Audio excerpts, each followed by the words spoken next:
Hello everyone, welcome back to GDQ Hotfix. I am super excited for our upcoming show, It's Dangerous to Go Alone, which is a showcase of cooperative speedruns. We're going to be seeing Celeste Bingo today, but before we get to that, I have a couple of announcements. So today is the last day for Frost Fatale's game and volunteer submissions. That is something that's near and dear to my heart as an event admin for the group. If you're a woman in the speedrunning scene, we would love to have you participate. Get your run and volunteer submissions by the end of the day, midnight Pacific. Go to gamesdonequick.com/framefatales for more information on that. If you've missed out on any of our Hotfix shows or came in late to any of them, you can always catch them on our archive at youtube.com/gamesdonequick, and you'll be able to see this show uploaded there later as well. And if you are watching on YouTube, feel free to join us over at twitch.tv/gamesdonequick to check out our live shows starting most nights at 7 p.m. Eastern. Hotfix is funded in part thanks to your subscriptions and bits, so please consider subscribing to help support future broadcasts. And the GDQ 2022 schedule is out. You can check it out at gamesdonequick.com/schedule. And speaking of more Hotfix shows, Monday, starting at 7, we're going to have Awfully Silly, featuring licensed games, followed by That's Never Happened Before, covering glitches in Fear and Shenmue. So plenty of awesome shows going on today. So yeah, thank you all so much for being here. I'm super excited as a Celeste speedrunner myself, and also an avid bingo lover. I've been super excited to get this show going. And let me introduce our first two runners. We've got LM Jax and Coral Reef. How are you two doing today? I'm doing great. Thanks for having us. Doing pretty good. Thanks for having me. Awesome. Glad to hear that. So if y'all want to, talk a little bit about what is Celeste Bingo? How do you play it? What are we, as an audience, what do you want to be looking for? What are we specifically doing with the co-op routing and all that kind of stuff? Jump on into it. Explain that to everyone. Sure. So typically with Celeste speedruns, you've got a pretty linear, really execution-based experience. This game has no in-run RNG that really matters. And so it's just, what have you practiced? How consistent are you? How fast can you go? With Bingo, we are often tested more with more broad game knowledge, as well as routing and execution under pressure. So specifically, we'll be doing two-player co-op Blackout. So the goal there is to complete all 25 objectives as a two-player team. I can reveal the board here so we can see some example objectives. And an additional requirement of co-op is that it requires additional knowledge of both players' skills so that you can divvy up the objectives effectively.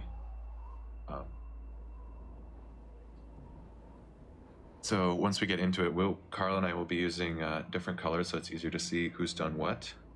And when we start, we will be watching prologue cutscenes to have time to read the board. Do you want to talk about what objectives we can expect to see, Carl? Yeah, so there's a lot of things you can do in this game. Believe it or not, it's not just any percent. So there's a lot of collectibles. There's cassettes, berries, and hearts. And you'll see that like balance with each other. Maybe you'll see like some berries in one chapter, one amount of berries in 3 chapters, so like 10 and 3.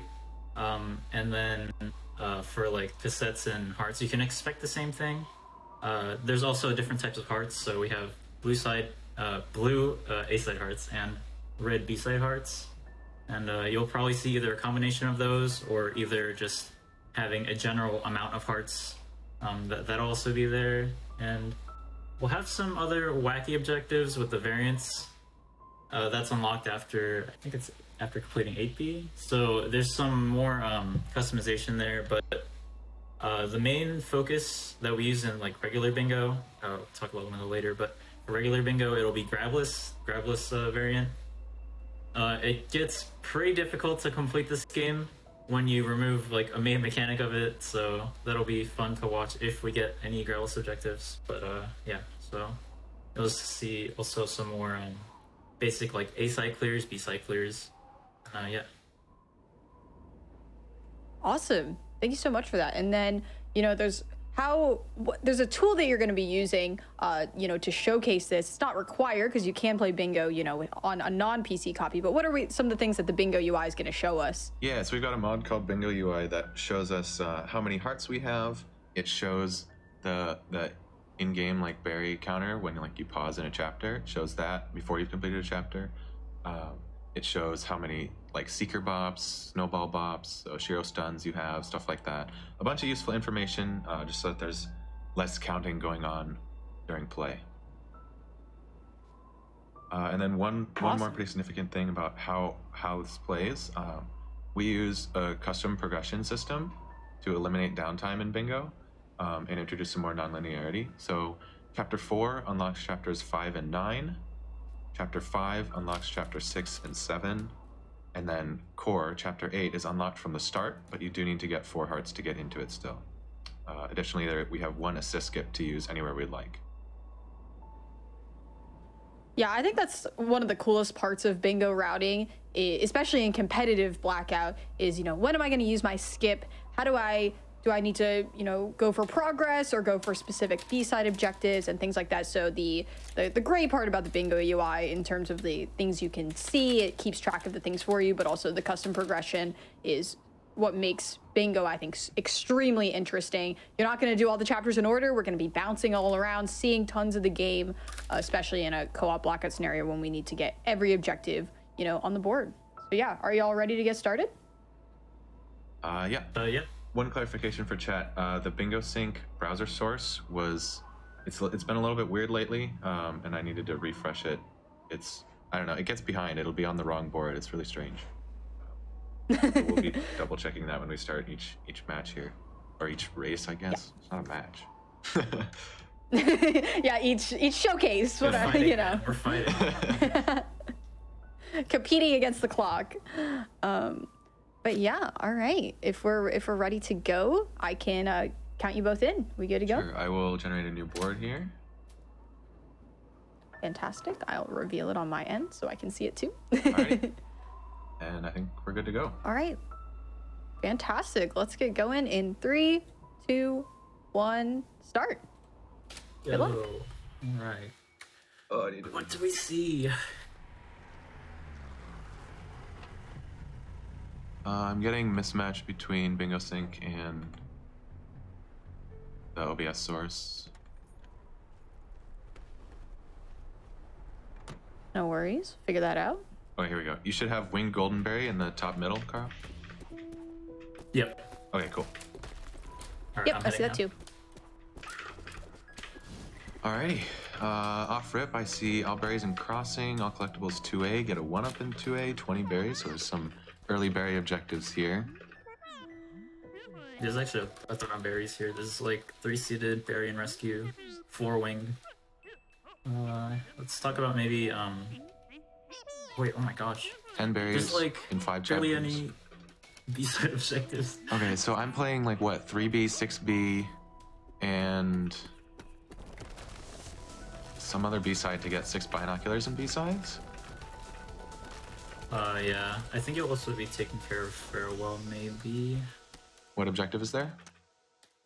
3 keys and power source. Okay. Get to see some Farewell gaming. Let's go. I'm a Farewell enjoyer. Same.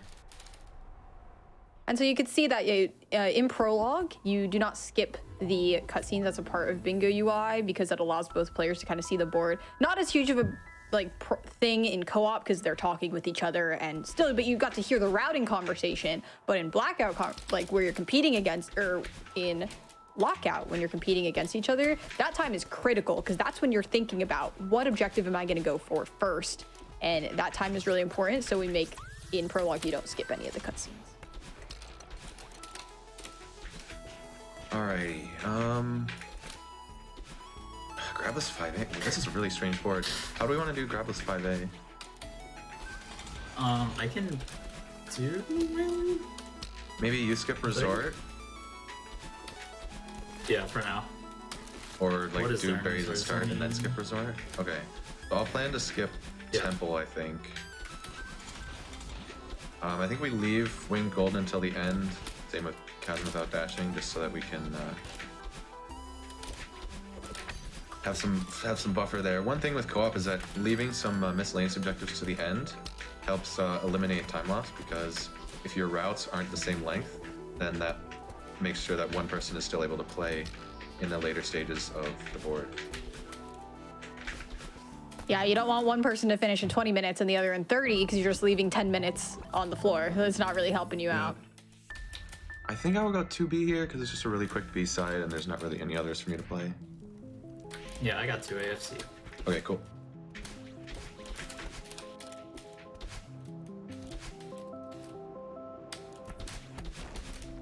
As and without dashing, I guess we'll just leave that. Yep, because there's all of 1A dashless on the board. Yeah.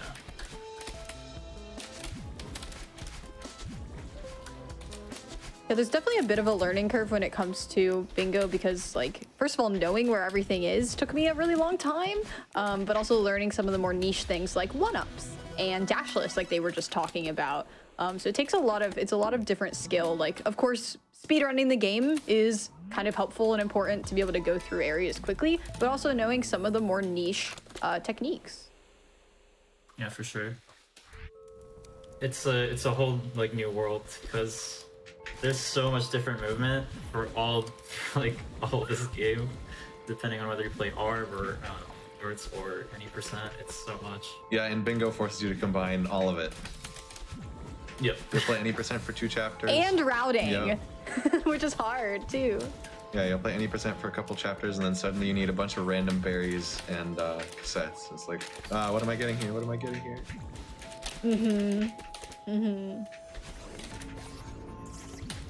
And that's what makes it really fun, right? Because it's like, you know, you've been speedrunning Celeste for a year, 2 years, and you want to switch it up a little bit and test some different skills. And bingo is a great application of all the practice you've put into Celeste, but is new and fresh every time. Yeah.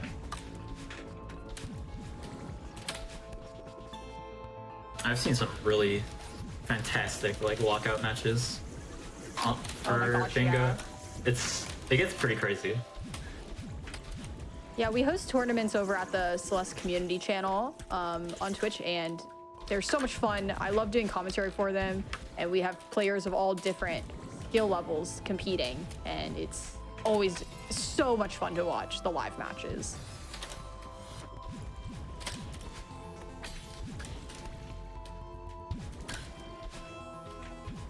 One objective I think we can I leave need a until the one-up end, here. Carl, is the 2 Theo cutscene objective, because we'll both have access to crossing and then one more.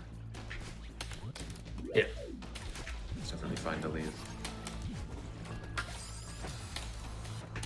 I forgot to get a one-up and start. This might be kind of dodgy. I believe. You're doing The intervention thing with the one-up? one-up is, yeah. Oh god. You can't be on the ground, so that's why you see Coral like jumping up and down, is because you'll collect a berry if you stay on the ground for a certain amount of frames. So you got to do a lot of little hops, a lot of teeny hops. I believe. Oh, this is gonna be close. Now, can I get it in here? Oh no! Where can you collect it? Do you have to go all the way to the end of it? Oh, you got it here. Okay. Oh my gosh, battling. That was scary. I did not like Alright guys, that. I got it. GG. Did you end up getting all crossing berries, by the way? Yeah. Okay. I'm gonna take everything. Oh wait, no, I didn't. I'm gonna combine 2 optional Theo. That I forgot to go back. Alright, we can definitely just leave I was that. thinking the 2A heart. So one thing about Blackout versus Lockout is that there's really no need to tick objectives quickly. In Lockout, you're very much incentivized to tick stuff when you get it. There's of course reasons to delay, but that's outside the scope of this showcase. But in Blackout, you can just don't really need to tick stuff when you get it. That's true. Yeah. It probably would be helpful from a viewer perspective if y'all tick occasionally. Oh yeah, we will. We will. But Yeah, yeah, yeah, in terms of like you're just doing comfy practice with your friends, you can just get them all at the end if you remember. It's also helpful as a runner, just so that like mentally there's less stuff to look at on the board. Yes. Yeah, because it'll get a color, which is really nice. But yeah, it It's allows just- you to play more optimally and route better and not necessarily finish things right away. And unlike It's also just in fun typical to Celeste, take a lot of things off. yeah, and everything goes by RTA, which is unusual for Celeste.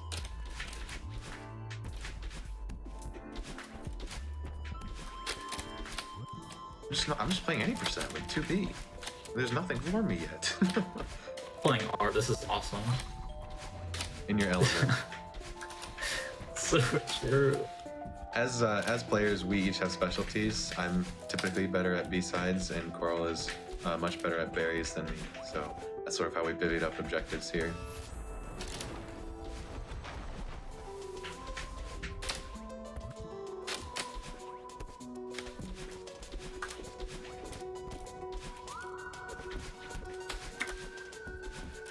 Oh, also for Theo cutscenes, you can tick them right as you trigger them, but you have to watch them.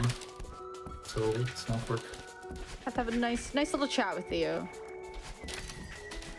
This chat's going by pretty fast, I don't know.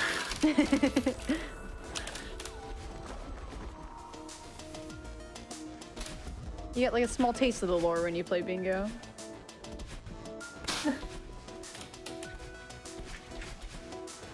Shoutouts to the 6A mini game at the start. So players typically are the ones, players are the ones who tick off their own objectives.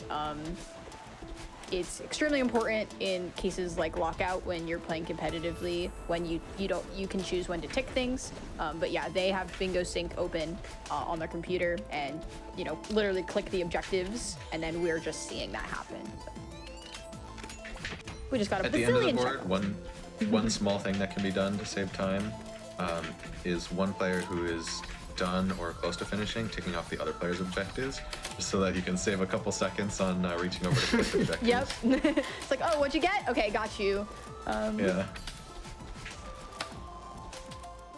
Because there are people who do like seeded Blackout, where it's like, oh, I know what objectives are going to be, and we're just going to try and route this the maximum. And that's when those seconds make a huge difference, where it's like, we're really trying to optimize this route that we've done a few times, trying to, just get our execution better or our routing better, and every little time save makes a big difference.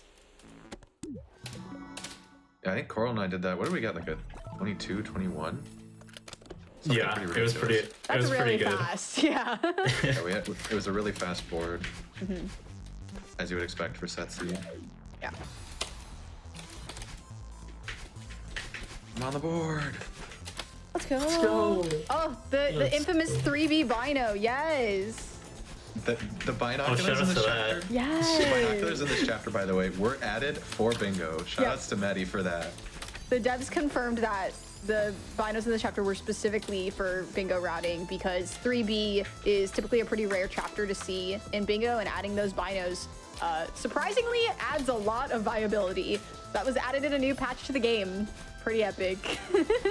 Yeah, a lot of the synergy with B-sides is the fact that they have binoculars. Yep. And before, oh gosh, I don't know which patch it was. Maybe it was the 1.3 betas, or like pre-1.4 betas. There were none here. Yep. And so it was pretty rare to see 3B in Lockout Bingo matches, because it wasn't very strong. Here I am. I'll make it. Here you are in 3B. Yeah. You want to talk a little bit about how different objectives are kind of put onto the board, and Sure. the likelihood of seeing certain things? So the generator is a file with 25 different tiers. And then within those tiers are, oh gosh, something like 8 to 10 objectives. And then it'll select between those, and there are tags to help limit the amount of synergy and add some diversity to the board. Those stuff like berries, checkpoint berries, B-sides, or even specific chapter tags. Yeah, it helps to create a board with a diverse set of things on it. Yep. And it's really nice, because then you won't get just like, typically you'll get a pretty balanced board. Sometimes you can get unlucky with some of the objectives, but throughout, it's the people who work on the generator have tried to balance the game as much as possible. Yeah, a big thing about these blackout boards is where are the long objectives, and how many of them do you have, I guess. So it's like, if your long objectives are all late in Summit, it's not that bad, because you can get a bunch of objectives by playing one chapter. But if it's spread out between like Summit, Reflection, Farewell, then you're in for a tough board.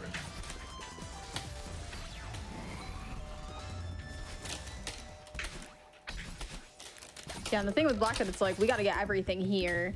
You can't skip any of the objectives, so sometimes you can get a little unlucky. Like, we do have to take an excursion to Farewell, even though we wouldn't otherwise have to, because we see the 3 keys and power source objective. That's Farewell specific. At least the custom progression helps out with that. It'd be a drag to do. Oh my goodness, yeah. Like, Summit Core. Yeah, if you had to complete all of Summit, all of there. Reflection, get hearts for Core, like, no, once you clear Ridge, you're good to pop into Farewell, which is super nice. The custom progression makes it so dynamic. I don't have perspective. Yeah, before we implemented that custom progression, you'd often have players just playing 6 minutes of chapter 6 to get to Summit. It was so bad. It was so slow, and if you got behind, you just never catch up. Yeah. Yeah, it's a lot more dynamic, and you see a lot more route differences, especially with the assist skip. It's like some player might skip, skip Resort. Some player will play Resort, skip Ridge, and you're both in the same place. At the end of the day, you're in Mirror Temple. Yeah. And also 5A, 5B routing is something that's super important. Because getting through 5B is a lot faster, but 5A's got a lot more things for you typically in terms of berries and collectibles and stuff like that. Are you going to be able to get 3 seeded berries, Carl? Yeah. I can probably do it, Gravelous Steps. Oh yeah, also I wanted to talk about, you saw me turn on Gravelous, but I will turn it off in probably either Unraveling or Search, so like one of the later checkpoints of this level. But there's like a rule that you can divvy up Gravelous segments of a level. So like I can do some parts, I can do like 2 checkpoints of this 5 checkpoint level, Gravelous, and then leave the rest. And that'll still count for it. And I'm just doing it now because it's easy. It's easy enough.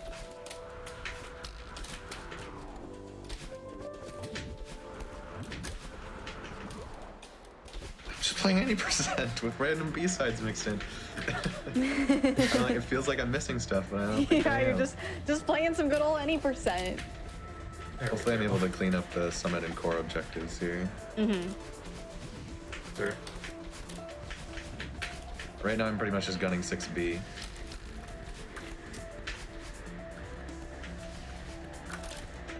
So on a board like this with so much berry synergy, you will see that a lot of these objectives are going to be green. Coral's probably going to finish with like 17 objectives here. Depends on Coral's the how much time MVP. it takes. In practice, it was different. We were getting a lot of It was.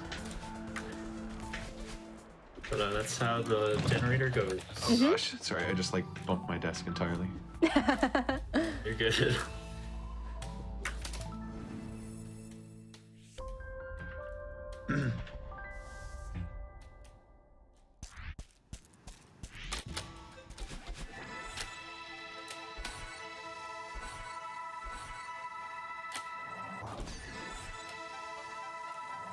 Do I want to do Gravelous Unraveling?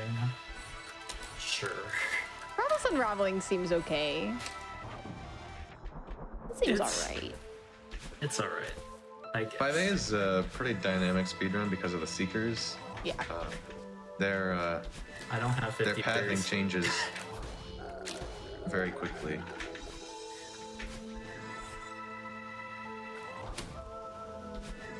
Sorry, gamers, I keep taking the objective off, and I'm 1 berry off now. I'll get it. I'll get this checkpoint, I promise. Any confirm? No? No confirm? Did I? Oops. Oh, wait, no, I was using that to, no, I was using that to untick the objective, don't worry. Oh, okay.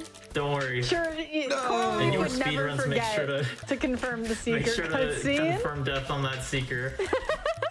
You will get lectured by the Celeste community. I would never. That was tactical waiting.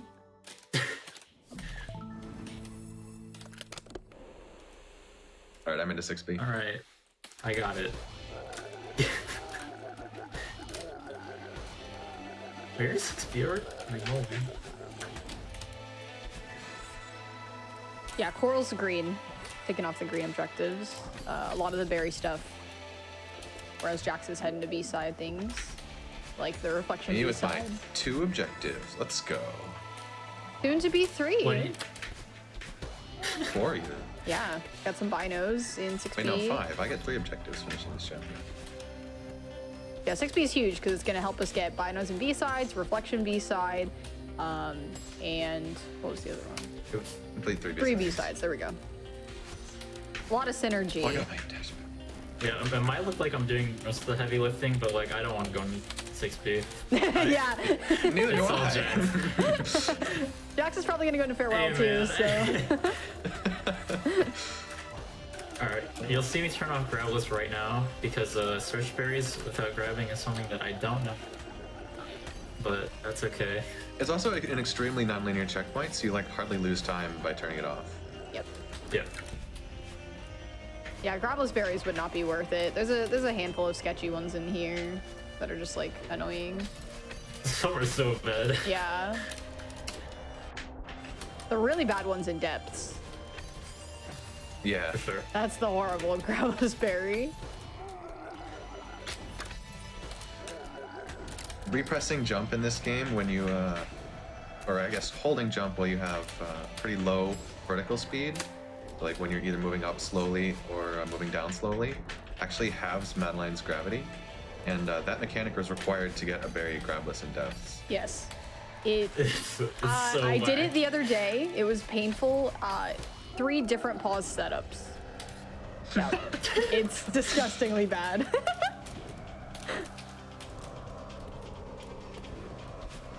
Do not recommend grabless arb for the faint-hearted. It's very cool though. It is. It is. Only 4 people have ever done it, I think. Oh, that was a fancy search skip. That was nice. Oh, don't do that. It's really bad. Yeah, that was like so effortless. Did you do the one with like the Wow. coming The from the hyper top? behob. Wow, never seen that before actually.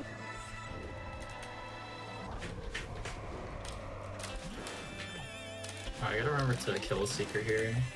Oh wait, I can do this. I can do this if my grab was. So I can still grab Theo. Yes, And, because you're we don't really carrying use- Theo, not Yeah. grabbing. He uses the same button, but it is called carrying by the game. Yeah, grabless variant allows you to do some funny stuff that's not the same as literally unbinding your grab button. Yeah. So one of those things is activating blocks and being able to carry Theo.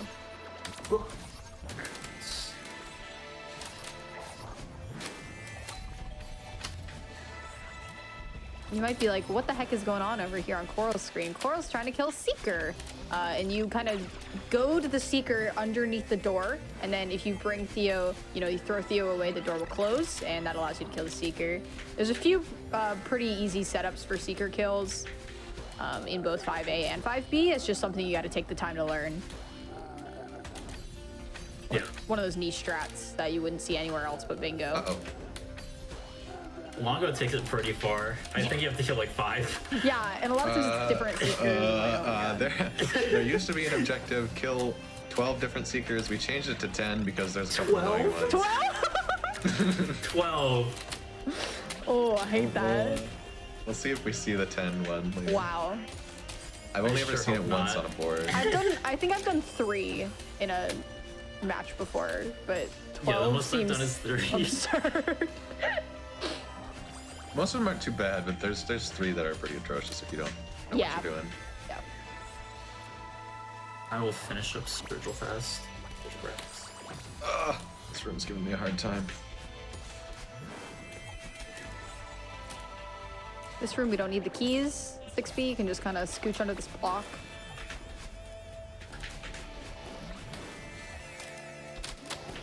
Oh, you can't.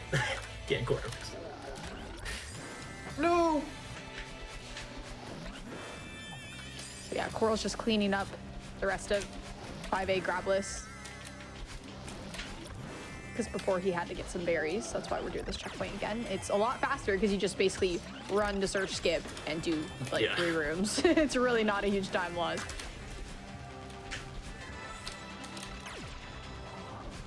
But you do have to do it from the entering that checkpoint to the very last screen. So can't like turn it off in a berry room. Oh, did I forget how to do this? You can go over to the pillar. And do a super. You're close. Okay. You're close. Or you can stand there in neutral, but it kind of sucks. There you go. Yeah. That room's the one annoying one in Surge. Yeah. What am I playing? I went into Summit. Okay, I'll go get like 2A heart and then play core. It seems like the longest thing left. Yeah. You need 10 berries in Summit, right? Yeah.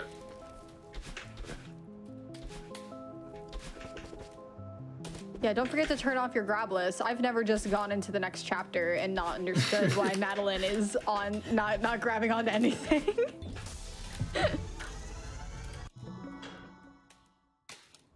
Ooh, nice. It's a real pain going, like, forgetting to turn off grab lists, especially in like a high pressure situation where you're like racing for something.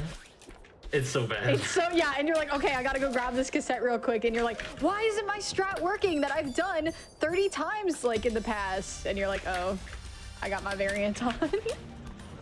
Yeah, and then the objective is tick the other color. You're like, wow, dang. Yeah.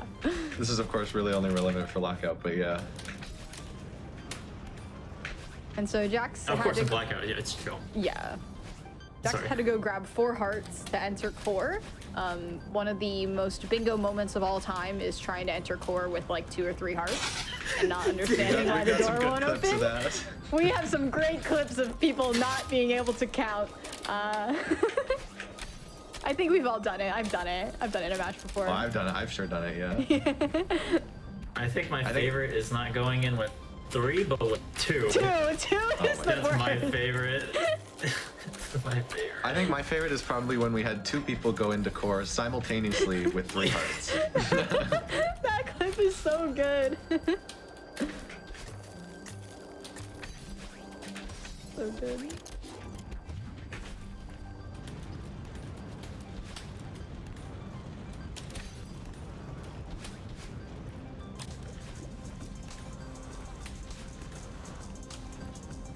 Yeah, it's like really fun to see like high level players of this game play bingo because you kind of do rooms and routes that you don't typically see, and so it's a lot of like strat improvisation from place to place, and I think it's really interesting.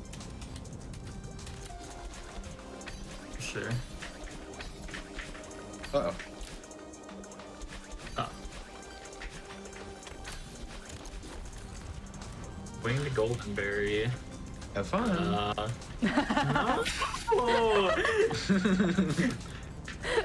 That's the best part is like, wait, I don't want to go fast because that means I got to do the dashless one. Let's see how much I remember, I guess. I believe. I suppose. There are some people who are very, very fast and efficient at Grabless City. I'm not one of those people. I've done it twice ever, and it was never something I learned for bingo, so it was kind of like, anytime there was dashless stuff on the board, kind of just had to leave it, unless it was a checkpoint that's pretty easy. This is almost There's some pace for core. nasty rooms. Yeah.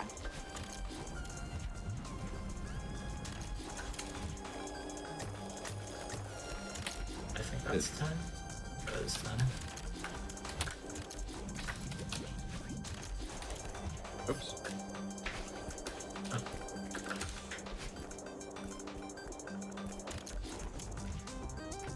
With my journal. Yep.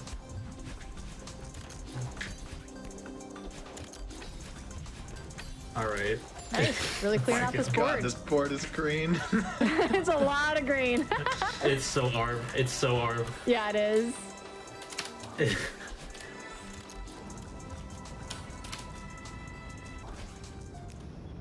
All right, dashless gaming. All right, you'll see. I've been doing pretty well. I'm playing pretty okay. Now, well, you know, you can look at Jax's screen. He's probably doing much better than me right now. Oh no.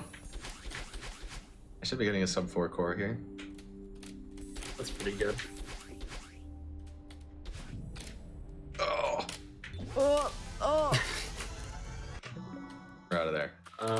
you're this is good. gonna be a You're good. one. No. All right. There's a new skip in this chapter. I haven't learned it. Sorry, No. folks. Sorry. No goth skip showcase here. Actually, I'll show the first part because I can do that. All right. I think. I got my dash. work? Oh no. It'd be like This what? room that Coral's working on is really rough. You kind of have to like do a weird, almost like a, yeah, there you go. Never mind. Oh. I forgot how this worked. I- I'm leaving. I don't know how to do it either.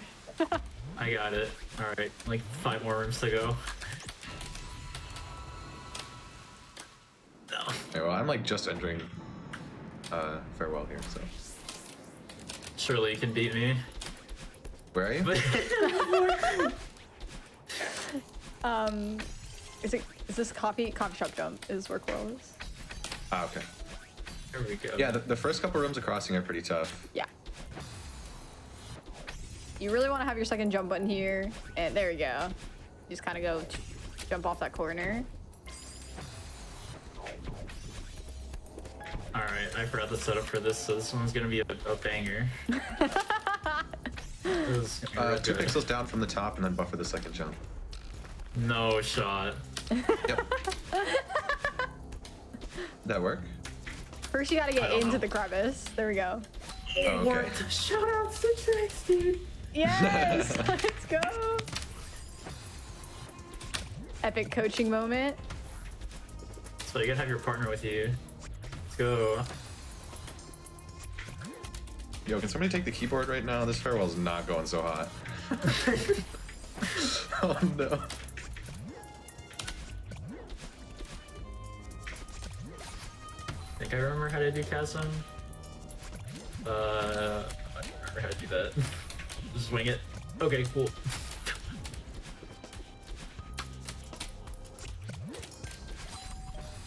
I do know how Right. to play farewell. However, I do not have Celeste open, so can't really help you out. I think I uncrouched into spikes in that last row.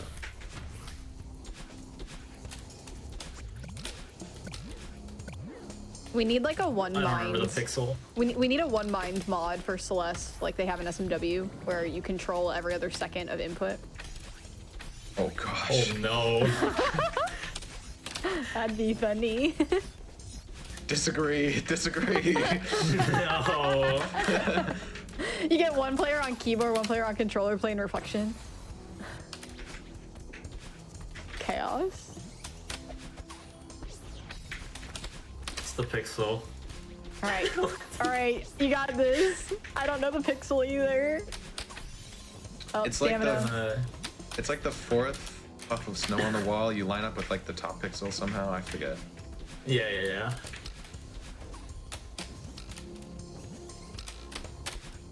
Ugh. Uh, No. No, not my jelly. No. okay. You need that. We really need that.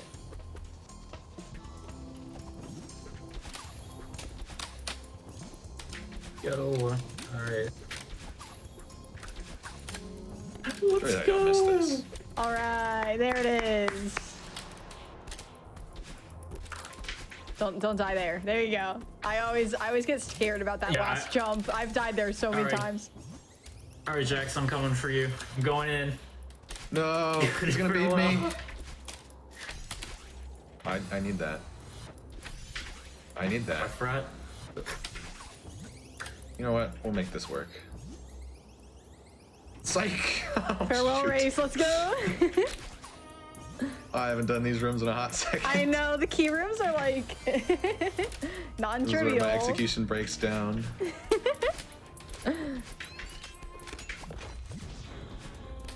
We'll go do the fun one just to show off. The top left? Carl is also No. showing off, so. This Did is you all get I DTS? remember.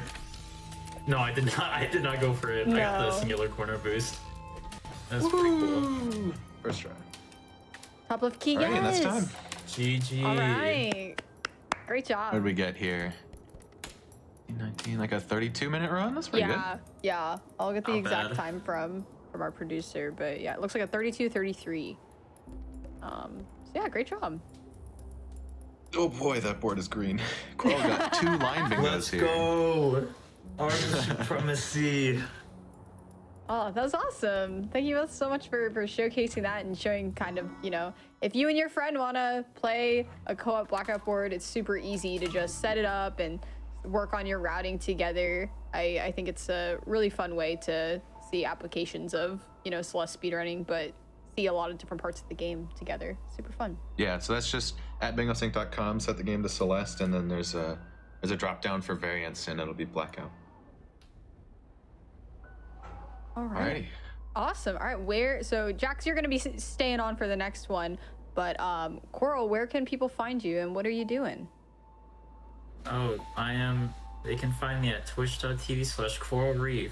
I am not playing this game right now. I'm playing Minecraft and I'm playing all advancements casually. It's very awesome. But I will play this game again soon. I'll promise. You promised the audience that you will. All right, I dropped the links of both Jax and Coral in the chat. You know, give them both a follow. Any other shout outs that you all have before we head to our first break? Don't think so. Shout outs to Tim. Yes. Shout outs to Oddbod. Shout outs to Oddbod. One of the bingo pioneers. Absolutely.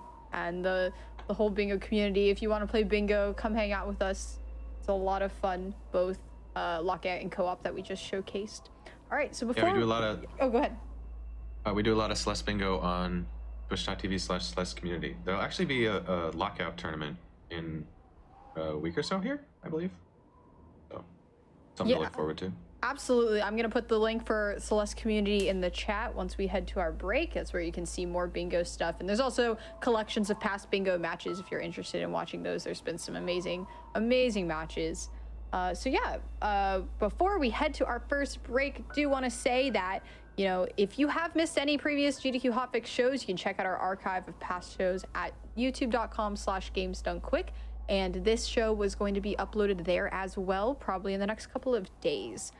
And the GDQ 2022 schedule is out now. You can check it out at gamesdonequick.com/schedule. And while you're on the GDQ website, that's also where you can find information about Frost Fatale's game and volunteer submissions. Those are closing today, so if you're a woman in the speedrunning community, you want to come, submit some runs or submit a volunteer application, today's the last day to do so.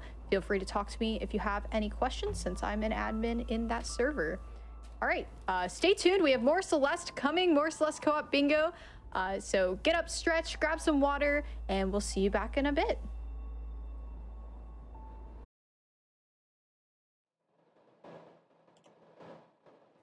Hello, everyone. Welcome back to It's Dangerous to Go Alone, a celebration of cooperative speedruns. Today, we're showcasing Celeste, my first speedrun that I ever did, and still a game that is super, super near and dear to my heart. Thank you to everyone who's been hanging out. I see a lot of Celeste community members, and you all are awesome. Before we get into our next couple of runs, we have some Longo for you, and the runners are going to talk to you about how that's different from what we just saw, which was just Blackout Bingo. Before we get into that, have a couple of announcements. So if you're here watching on YouTube, feel free to join us over at twitch.tv/gamesdonequick to check out our live shows, starting most nights at 7 p.m. Eastern and 1 p.m. on the weekends. While you're there, Hotfix is funded in part thanks to your subscriptions and bits, so please consider subscribing to help support future broadcasts and shows. The GDQ Sum of Best Segments channel is now launched on YouTube as well. So it's a highlight channel with regular videos like the main channel, but a lot of smaller highlight reels of all the awesome things that we're doing on Hotfix and also during other events. So be sure to head on over to our Sum of Best Segments channel as well, and subscribe there to see more content from the GDQ channel. And after this, on Monday, our next show, it's going to be starting at 7 p.m. Eastern, and it's going to be Awfully Silly featuring licensed games. Then it'll be followed by That's Never Happened Before. So, all right, I'm super, super excited to get to see more Celeste, more bingo. Let me introduce our two runners for the next segment. We've got Blobbity21 and LM Jax. How are you both doing? Doing pretty well. Slightly scared, but honestly really looking forward to this. So yeah, pretty well as well. Wonderful. Y'all want to talk a little bit about like how Longo is different than what we have seen, what we saw before? Sure. If folks are just tuning in, we are doing 2-player cooperative Blackout Bingo. So as a team, the two of us are going to try to complete all 25 objectives. So the differences with Longo is that generally the length of the tasks are scaled up. So sort of the longer objectives from the previous board that we played are more like the medium objectives now. And there are new, harder ones and additional challenges. So we'll see stuff like maybe invisible variant, more demanding one-up objectives, and then objectives like later in Farewell or in Core, or just requiring more chapters played. I mean, my personal favorite is just complete Farewell, you know, 20+ minute objective just sitting there by itself. Simply play the chapter. It just happens to be a 20-minute chapter. Yeah, play the chapter, and pray to God that it synergizes with something. Because I think we have had boards where Farewell didn't even go with any other objectives. That's a fun scenario. Yeah. So we can see this probably taking about an hour. Again, we have not seen these boards before, so we may be in for a wild ride with this one, but we'll go through that with you. I think other than that, sweet, we're probably good to go here. Awesome. Yeah, and of course, you know, if you have questions, feel free to drop them in the chat, and you know, I'll relay any questions over to our runners. Happy to talk about all things bingo. But yeah, let's get started. Ready to go in 3, 2, 1. One sec. I wanted to double check the browser source to see that it was actually correct this time. Okay, we're good. Okay, great. Cool. Now okay. We will get started in 3, 2, 1. Good luck. I see 10 berries and 5 and all berries and 2.5k, and I think nothing else with berries except, oh, there's moonberry. That's there we go. I was wondering when that would show up for us. All right, who's playing Farewell? I'll do it, I guess. Okay. Woo, Farewell Gaming, yes. I'm not very practiced with the moonberry rune, but the rest of it, I'm in decent shape, I think. So another limiting factor on this board is berries and 2.5k. So I'm not sure how able I am to do 4 B-sides. I should be able to. It doesn't look like there's that many. You've got 5 berries and 7 as well. That's fun. I should be able to do those B-side berries in ARB, because I should be able to do 10 berries in 5 chapters in all like the early checkpoints. Yeah, and then 5 berries and 7, that means core ARB, but that's not the worst thing in the world, I guess. I think I'm skipping Ridge, so if you can get everything there, that would be helpful. I'll get the heart for 7 hearts, but...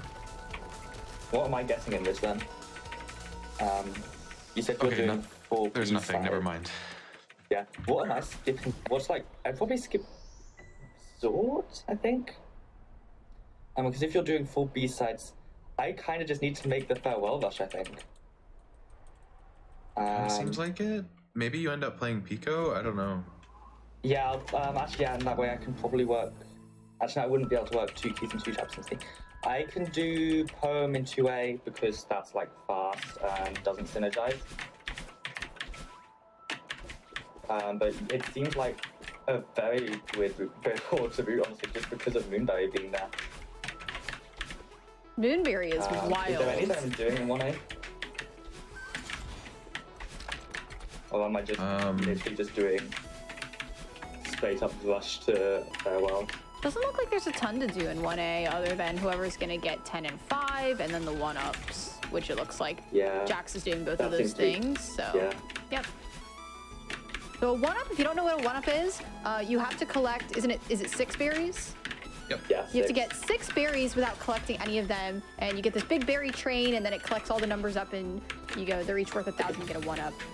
And so that can be pretty difficult. You have to make sure you're not staying on the ground too long. If you accidentally collect a berry, that means you got to go get another one. But Jax was, you know, the 1A, the 1A 1-up is pretty consistent if you play a lot of bingo, so not too bad. Yeah, the 1A and 2A 1-ups you kind of have to learn for bingo quite early. Someone in chat is asking, where can you crush a pufferfish? I'm going to figure that out as I go. I don't think we've done that one before, yeah. It's clearly in Farewell, of course, but gotta figure out how to do that. Oh, good. I'm putting the wrong button. We've never had that objective. We've also never had Moonberry yet, so...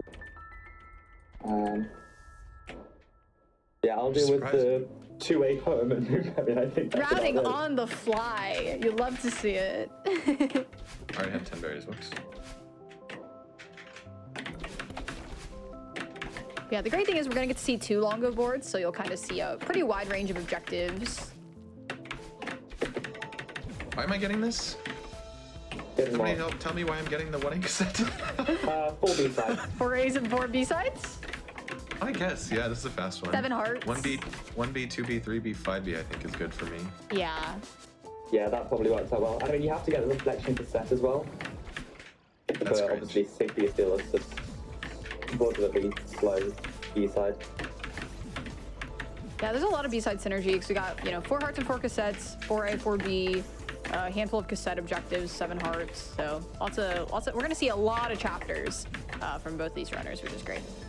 Yeah, Jax is just like playing half of Hundo, I think. Yep, pretty much. I kind of think, Blob, you might need to do 3 secret kills in 2 chapters.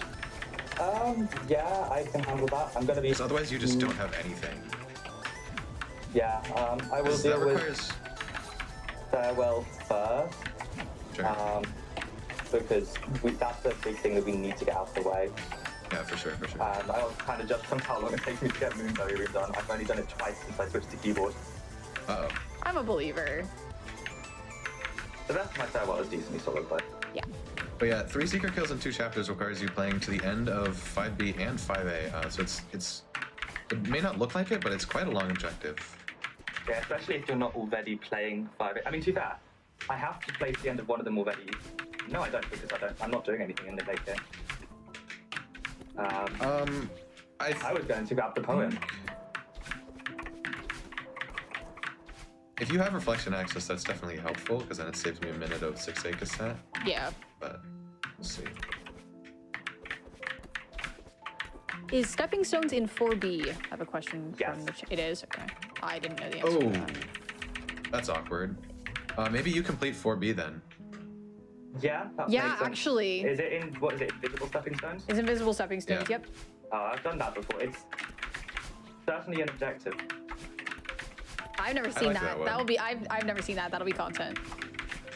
I think I did that one deathless on my sight read of it. Yeah, you Nice, did. okay. So not too terrible. No. You're inside for some of the rooms. One of the big things with Invisible is if you can see the halo around Madeline. It's like right now I'm in Old Sight and you can see she has this Sight. ring of light around her. And it really helps you see where you are.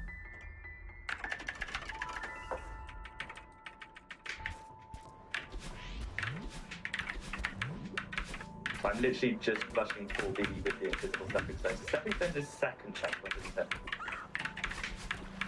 Pretty Yes, sure it's second checkpoint. because it starts with that room that has stepping stones. You're so smart. Celeste checkpoints are often named for their first room. Where am I going? I need berries here. I have never even realized that, but I guess you're right. Like, yeah, that's a common fact. Like Reprieve in 6B, that checkpoint as a whole, not a Reprieve. Not even close. But the first room, yeah, I guess it's a Reprieve, you know?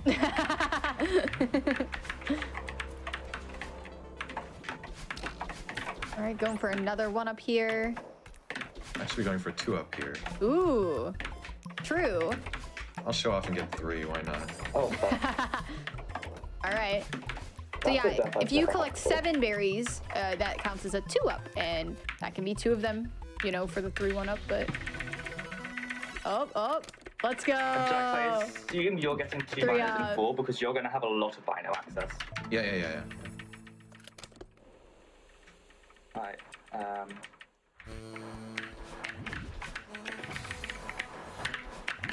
actually have to go back up here for a couple berries, but then I'll be putting out of the chapter to go play 2B.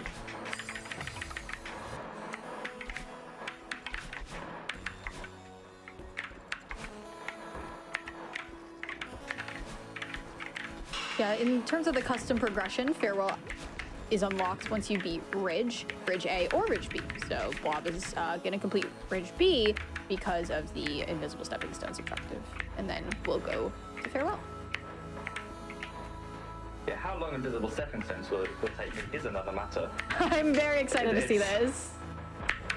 If you've never If memory played... serves, it's not too long a checkpoint, Yeah, Yeah, it's a pretty short one. yeah. so it shouldn't be too bad.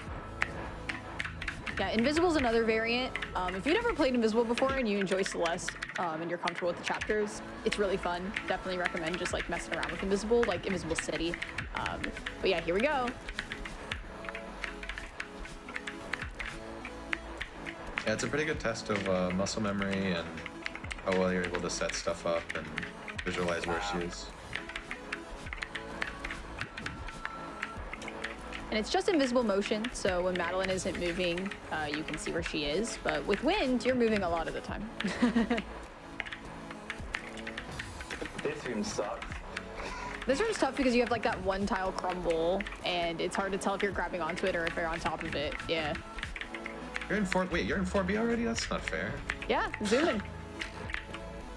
Oh, right, I played 1B, okay. Yeah. Like, why am I so far behind? This room is pretty tough, and this is impressive. Nice.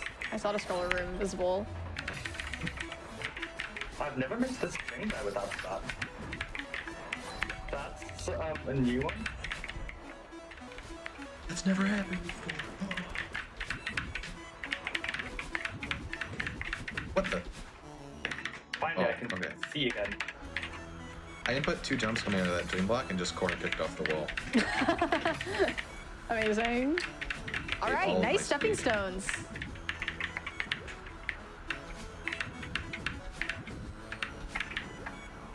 You'll see me grabbing binoculars here again. We got an objective to get 2 of those in 4 different chapters. Mm-hmm.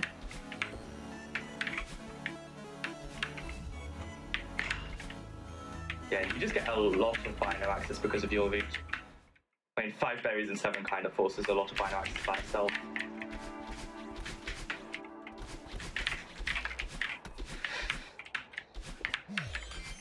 If you can get Gold Ridge Blue Heart, I think that would be helpful for me. I'm just gonna skip. Did you not unlock Shrine? I did not unlock Shrine, no, because I did not know that I was going to be getting that. I'll get it then. Saves me time, huge mess. I had a very unfortunate frame drop there. Right at the top of Long Orchard for all of you. Frame drop, I'm sorry, I did not get the jump I wanted. Oh, I get to play Invisible 3B. That sounds fun. Most of it's inside, so most of it's fine.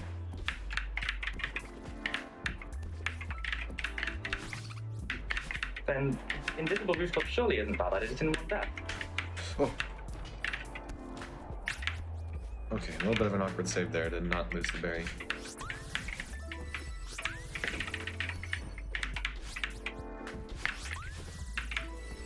I need to get to 31 berries by the end of this chapter. That shouldn't be too hard.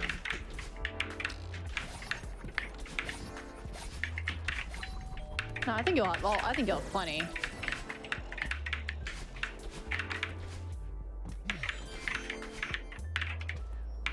All right, coinless here. Thing is, I do the kind of RNG setup for the end of the room. Nice but job. It just works really consistently for me. Mm-hmm. I mean, I don't know what pixel I'm going for. That's great.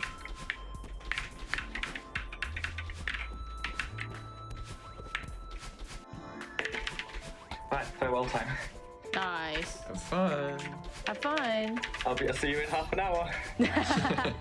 Where's Invisible stepping stones? Yeah, so typically when you, I see a question in chat, you'll typically mark off objectives like at the end of the chapter because it's not as imperative when you mark them off. You might as well do it when you're waiting for like a cutscene for the end chapter to happen, and then you'll mark them off. So. Yeah, I'm gonna be here for a while, I think. I also do need to figure out where I can crush a pufferfish. I know. I'm also still trying to think about where you can crush a pufferfish. I'll be honest. Oh, I know. There's one room in Remembered that you should be able to do it. Dash and then boot the pufferfish like next to the dash block. The one that moves back to the left. Oh, I think I know what room you mean. Yeah, okay. I vaguely know what you mean. Yeah, I think it might be kind of tricky though because it might go beneath the dash block. I'm not sure. Yeah, I think I know which one you mean. Point out when we get there. I guess we'll see if it works. Yeah. But yeah, I've never done that objective. That's a cool objective, though. I like it. The Longo generator actually has quite a bit more objectives than the standard Blackout one. It's got something like 11 or 12 objectives in each tier. Very cool. Yeah, these got a lot of variety, which is really cool. Which honestly does make it really fun to play, because I think every board we've had a new objective of some variety. Yeah, that's We've great. probably done like close to a dozen boards at this point. Keeps it fresh.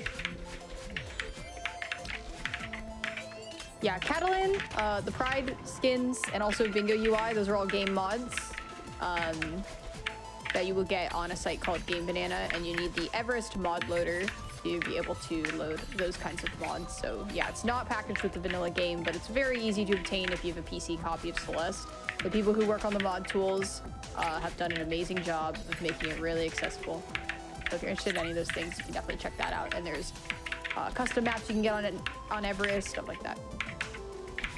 Honestly, why don't we have like, if you set your file name to Catalan, you get cat ears in vanilla. I know, yeah, we should call up the devs. Get on it. You know, Like, I know you put out this big why can't we patch, have passive? but you should put this into the vanilla game. Yeah, like if we can have Wahaha, why can't we also have Catalan? I agree. I didn't play this checkpoint grabless. Whoops. Uh-oh. Oh, Ooh, invisible library. That'll be fun. I mean, you've got Invisible 3B in general, I think, so... Is it on there? You mentioned it, didn't you? No, I just meant 3B checkpoint. With Yeah, there's just library. invisible library. Oh. Yeah. Yeah, Invisible Library is like, I think, not too bad because it's mostly inside. Yeah. Oh, do I go for grabless demo? I've never done it before. Gravel Demo's not that bad. I can walk you through it. Look. It's really fun. Definitely get the checkpoint though, obviously. Alright, I'll go for it. Do you like the first time You just, like, attempt dash to just off. like guess on a Yep, whim? you down left dash off. That looks good. And then you just do the Oh, demo. it's too low. Yeah, it is a one-frame window, so good luck. Easy. Yeah, not bad. Let's go.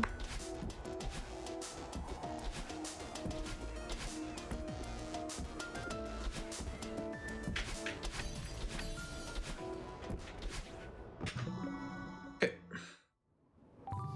I am into 3B.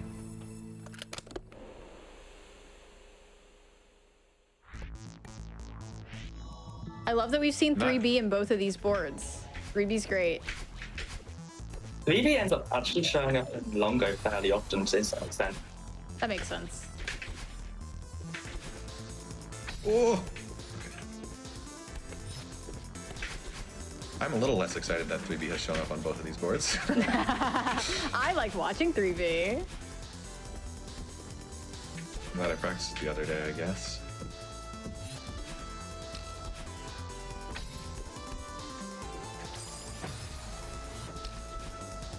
I don't know Alright. how I didn't eat spin Nice of that, but job.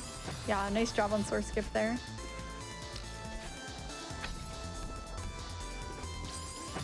Am I too low? What's going on? Must be. Ugh. you want?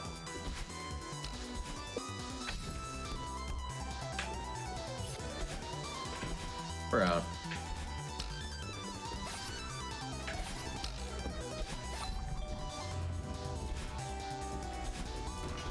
They might go up long enough. Done. We do a little bit of time loss.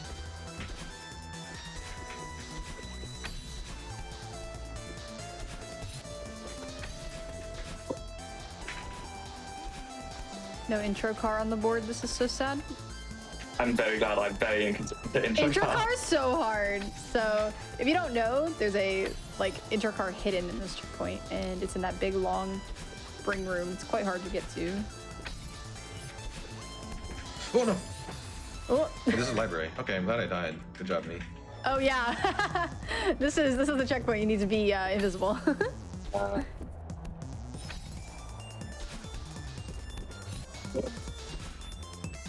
Yeah, we do have the where am halo, I? but this is kind of rough. Not gonna lie.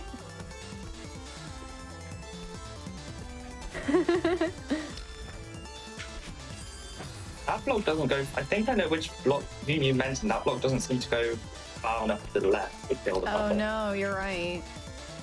No, I meant the one that starts on the left wall. Oh, okay, I am apparently thinking of a different game.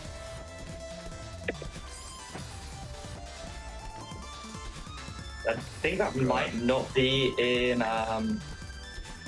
Remember Then? Is that Event Horizon? Am I clueless?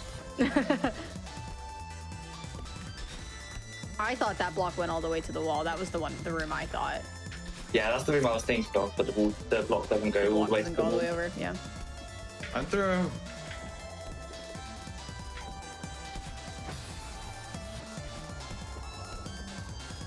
Maybe we don't go under there.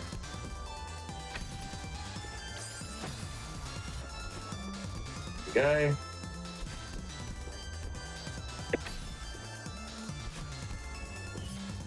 Whoa. Okay.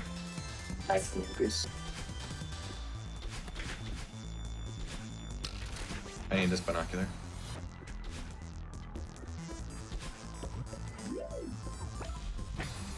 Ruby binos, yes. 3B behind it, good.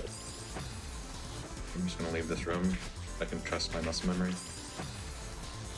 Yeah, Might you know trust my that muscle entry memory. cycle, surely. Yeah, in cycle-based rooms like, you know, Resort A and Resort B, you definitely get comfortable with just entering the room and doing your strat. And so that's why Jax is leaving the room and coming back, and definitely seemed to be worth it. Oh, he got last. I thought you had it at last. That's funny, got you. I did too! Oh, that was tragic. Oh no. Oh no, the death loop, the invisible death loop. I can't see. Oh god. Just go get your glasses. Slow.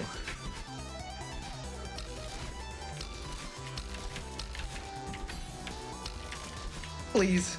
Come on, I believe. Okay. Get me out. Get me out. Get me out. Yeah, I don't want to read books anymore. Get me out of the library.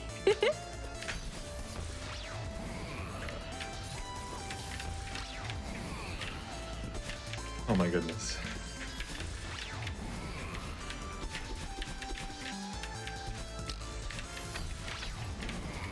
There's a couple of objectives I'm really hoping we don't see on either board, to be fair. Invisible Library was not one of them, but it is a rough one. You've practiced that. I said it won't come up, and I was wrong. And I was wrong.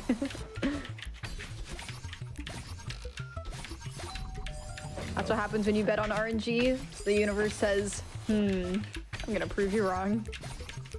It's not an Event Horizon. I don't think Event Horizon has any puffer fish.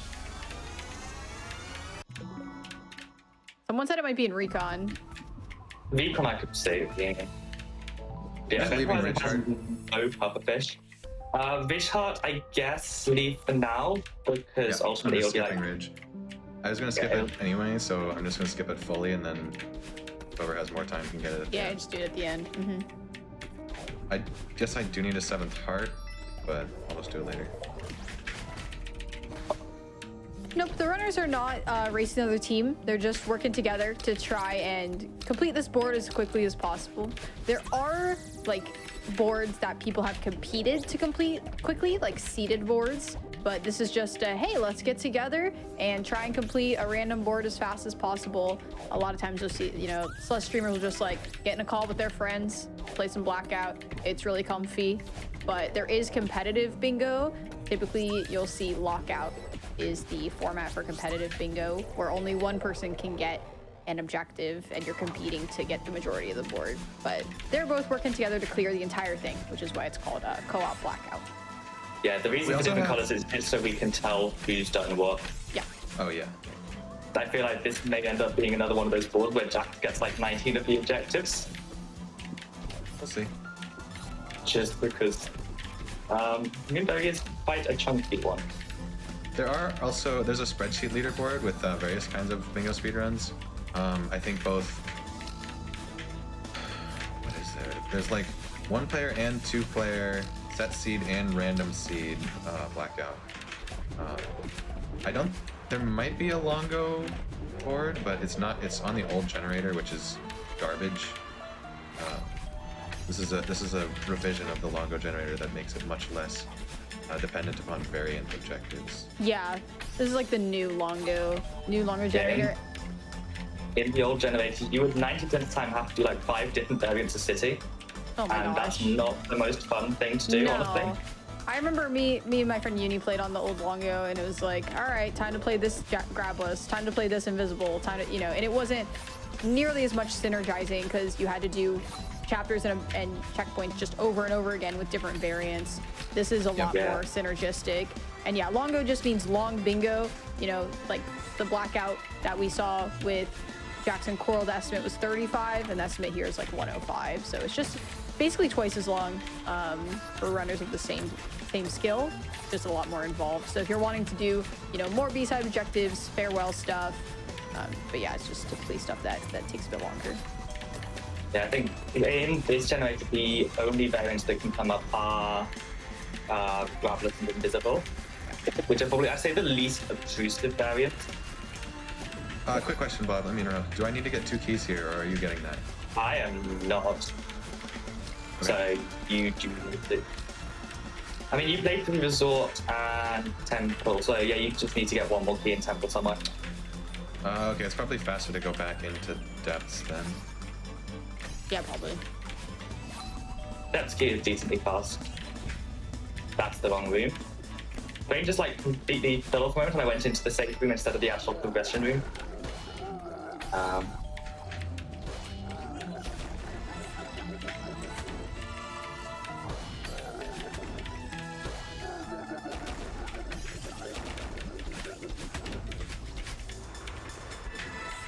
Oh god, I'm off cycle. There we go. The 3-1 death cycle sucks so much. Oh, I do not know how to do that run on death cycle. I leave and come back. Yeah, that's what I just did. I just left and did a hyper corner boost. Mm-hmm.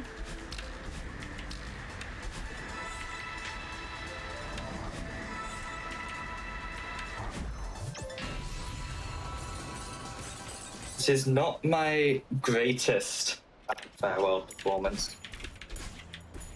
That's all right. Nice, okay, I don't get to give the ultra because my laptop decided no. But yeah, here Jax is... We're gonna go for the secret kills?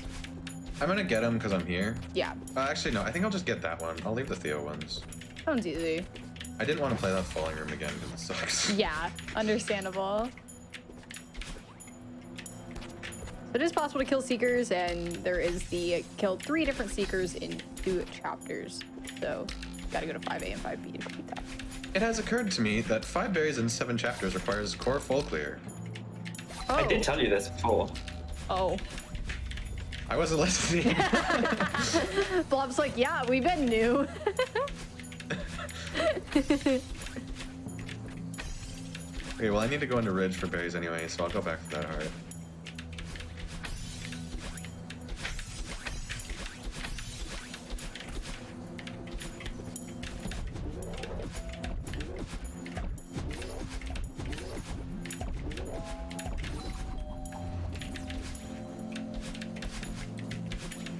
Could be 4 B-sides. Have I completed any A-sides? No. That would have been smart. You didn't even complete City?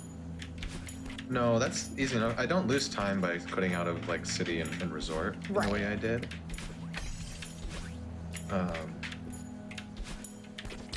But I also have Intervention unlocked. Okay, that won't be too bad.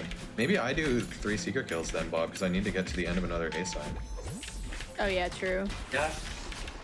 In that case, I guess I'll probably be handling Pico. Like, after farewell, I'll go into Resort and just go to Pico. I think that's about all that's going to be left for me. I think 4A might just be faster for me to do, though.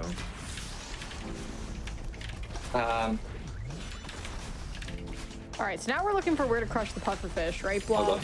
We got to figure that out. Yeah. That's going to be fun to figure out. I mean, once we find the room, it shouldn't be too difficult. It's just going to be something that, like, normally you'd so easily miss because you just don't do it. Mm-hmm.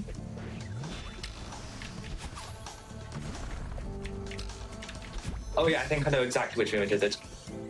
late in the checkpoint. All right. And it's also very costly to die at the end of it, so I really hope that doesn't happen. Uh-oh.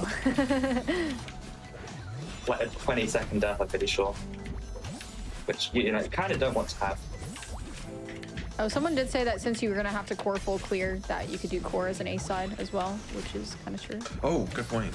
I don't need core full clear because I can put out 130. But it also contributes one of your 7 parts, right. so you probably might as well. I've already got 3 A side hearts, so it doesn't really matter for that.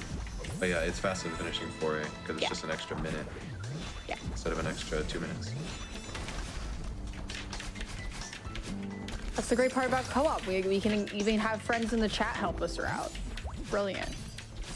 Yeah, with Lockout, you really want no backseating, especially if people are watching both streams, or if there's 2 streams. But for Blackout, you can just have advice from everyone. Yeah, it's perfect.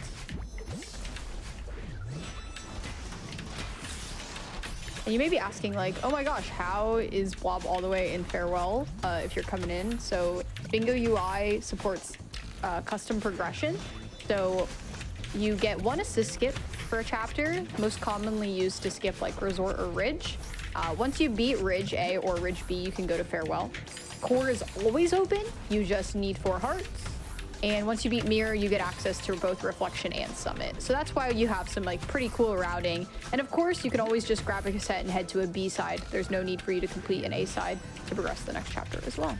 Yeah. Oh, come on. There we go. Finally, it's hit that room. Yeah.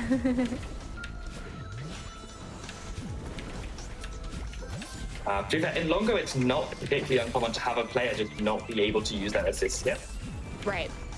Especially even in co-op, but especially in single player Longo. It's quite common to just have objectives lined up such that you kind of just have to play everything. A ton of stuff, yeah. Yeah, one objective we may see is 7 B-sides, which is basically just requires a Benny % run. Yep. There's also 10 chapters. Yeah, that's one. And some funny, definitely some funny objectives. It's called Longo for a reason. I think this is the name.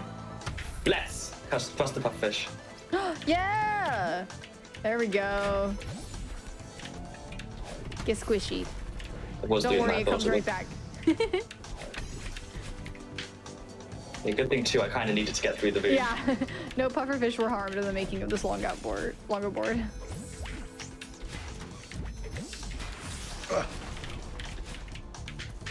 Oh, did not get the jump I was expecting to that. That was scary. One thing that you guys may be seeing me do right now is a lot of returning to map because I'm just finishing up a bunch of A-sides. And the reason for that is because chapters have pretty slow ending cutscenes that I'm not interested in watching. In fact, they are faster with the Bingo UI mod. But yeah, it's Bingo still... UI. I'll show you in City what Bingo UI mod does to chapter end screens.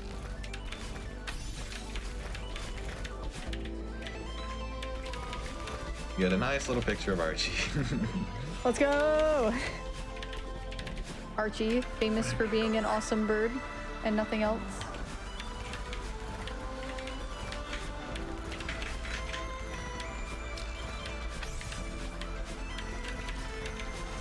All right, yeah, so Blob's getting to the end of Farewell, and then they can finally, you know, get the Moonberry, which is the main reason why we're doing this chapter, and then maybe head to some other chapters.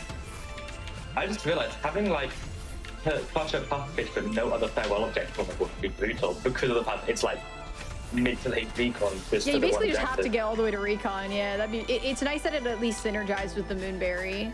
Yeah, synergy of the 2 late Farewell objectives. Yeah. You're at least going late Farewell for both of them. Oh, whoops. Is there a Crush of Madeline objective? Unfortunately not. What did you do? I did ice skip, but I didn't do the right dash, and so I just died to the wall. Nice. Right, this is going to be terrifying. I've not done the Moonberry climb in a bit. Do not mess up. That is my advice to you. That is the hope.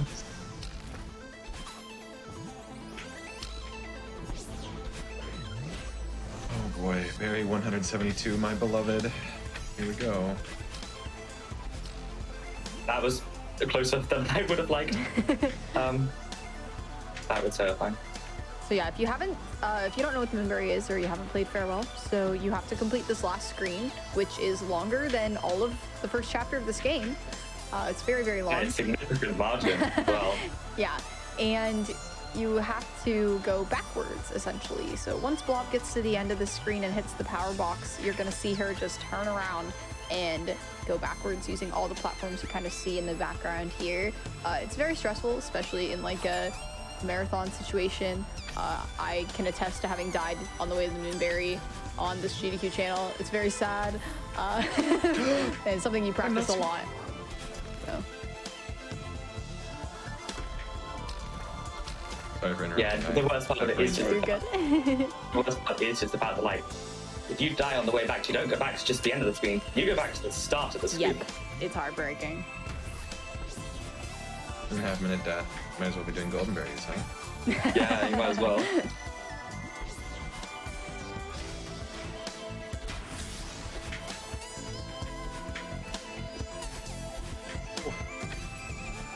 The score is quite as clean as my previous one. Ow, that hurt. You're gonna have to give me another 2 just minutes. missing the Jax. spring there. That was really nice though. Yeah, I'm like pretty well practiced at like the up to the end of the screen at the moment. Yeah. I did some checkpoint practice for Farewell for that reason, because at some point I do want to go back to Farewell and try to get an 18-minute time. Same. Because skill-wise I should be able to, I'm pretty sure. But I need to finish the checkpoint and actually, do the runs. Honestly, I really enjoy like doing checkpoint practice of this game though, because it's so fun to do it with really aggressive strats. Absolutely. It's terrifying to do in a full game environment, mind you, but just by itself. But I think when I got my sub-hour true ending run, the tension I felt in this game when I realized that I was on sub-hour pace entering it. Terrifying. Yeah. Thankfully, I don't think I died in this room at all in that run. Because a death even halfway through this room would have killed the sub-hour. Yeah. Yeah. That was a very good place for me to get a frame drop. Oh no. Yeah, this is one of those screens that like Farewell runners, you get really comfortable with it. It's very, very hard the first time you play it, but you can absolutely get it consistent, but that doesn't mean that, it's not stressful once you're there. Yeah, and the thing is, you have to be consistent because it's very easy for this room to turn into a death loop. Yep.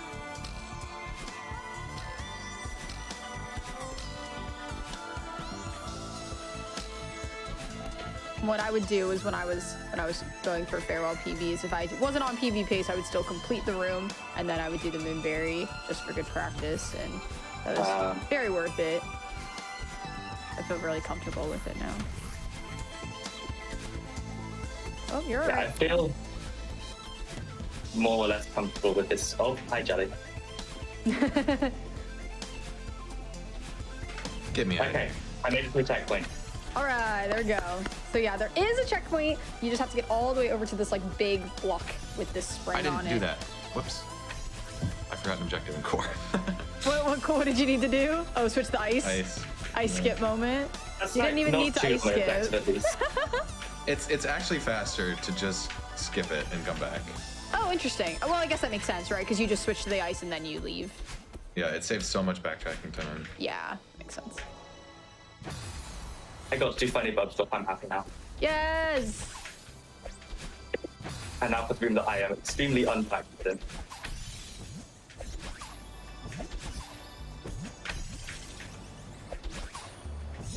I think if we get Moonberry on the next one, I might well cry. Because, God, it's such an objective.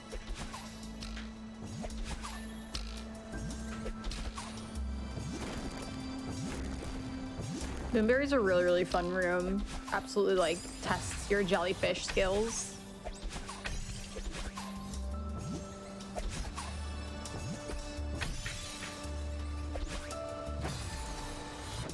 It's a very grueling thing, though. Mm-hmm. I'm pretty sure first time around this room took me about an hour and a half to complete. Yeah, it took me about that as well. It definitely takes time to figure out, like, where do I need to be taking the jelly? What's the positioning for this? And it's a pretty lengthy room. I forgot, but I get pushed back when I throw it.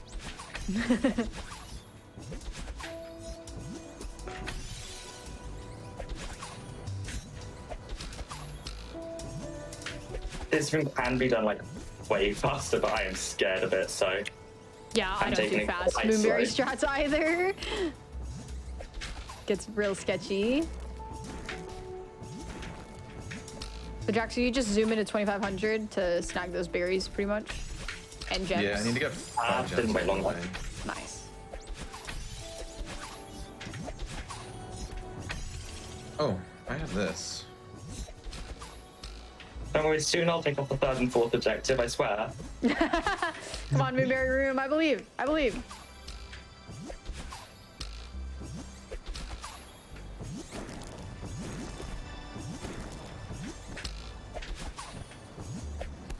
I just skipped 2k gem?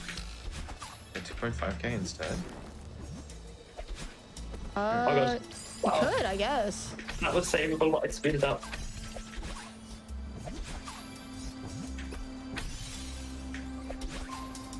All good, you got this.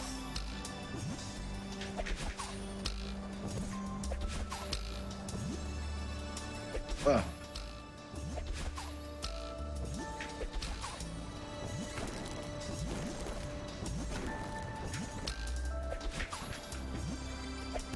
That's the wrong way. Jellyfish little... moment. I've totally done I think I that. saved it. It's very, very easy to be like, okay, I gotta travel this way after I drop the jelly, and then you just throw the jelly in that direction. Yep. Yep. I have this. I haven't been particularly goal-oriented about ticking my objectives off because I knew I was playing a lot of Summit, and Summit is one of the best places to tick off stuff in Blackout. That makes a lot of sense. Just because of the Madline orbs. Madline orbs, yes, Madline orbs. Madeline orbs.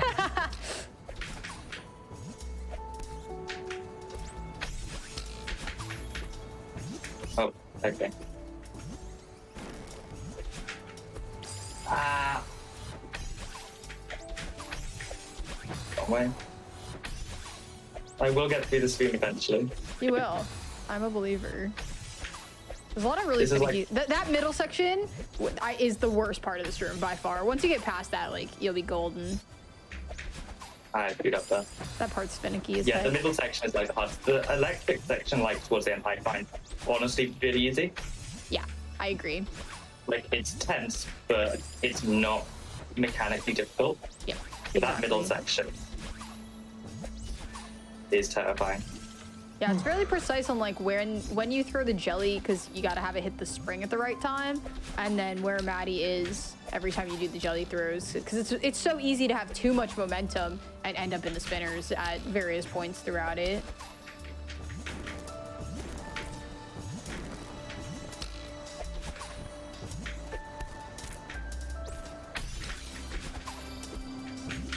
Whoa.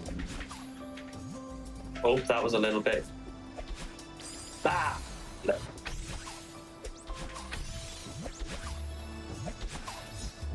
I should probably practice this room more. But like, It's so literally niche only though. comes up. It's very rare to get Moonberry on a board like this. Yeah, and it only comes up in Hundo, so I like don't have it practiced for other categories either. Because I don't run Hundo much. I don't run Hundo. I've never run Hundo actually. I like want to get a better time or something, because currently I think I have like a 226 that I'm not particularly happy with. Hundo's just so tiring. Yeah, it's grueling. Okay. Oh god, Yeah. I nearly went the wrong way. Celeste is such an input-dense game that playing it for 2 hours straight in one run with chapters like Farewell and Full Clear 7A, it's brutal. It is. It's like so tiring. Yeah, and then you've also got the seasides in there as well that you have to deal with as well, and doing those fast is horrendous. Yep. Yep. All right, everyone. Everyone in chat, I need you to say it with me. Well, finally. Wow! Right, where am I going now, Jax? I want to say Pico. Wow! Because you've got... Honestly, 5A, 5B for secret kills. That's the biggest thing left. that. Reflection, because then that gives you reflection cassette access too. Yeah. But yeah, this is such a you-biased board.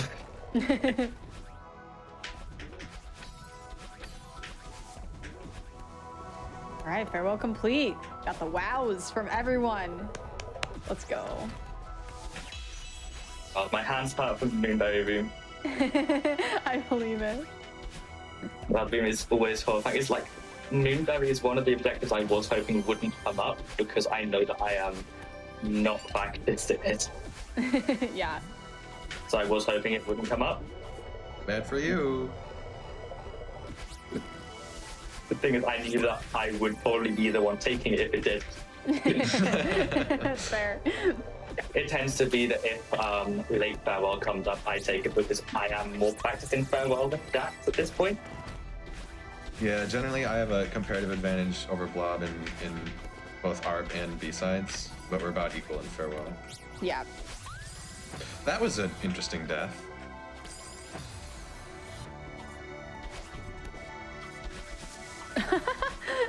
That was funny.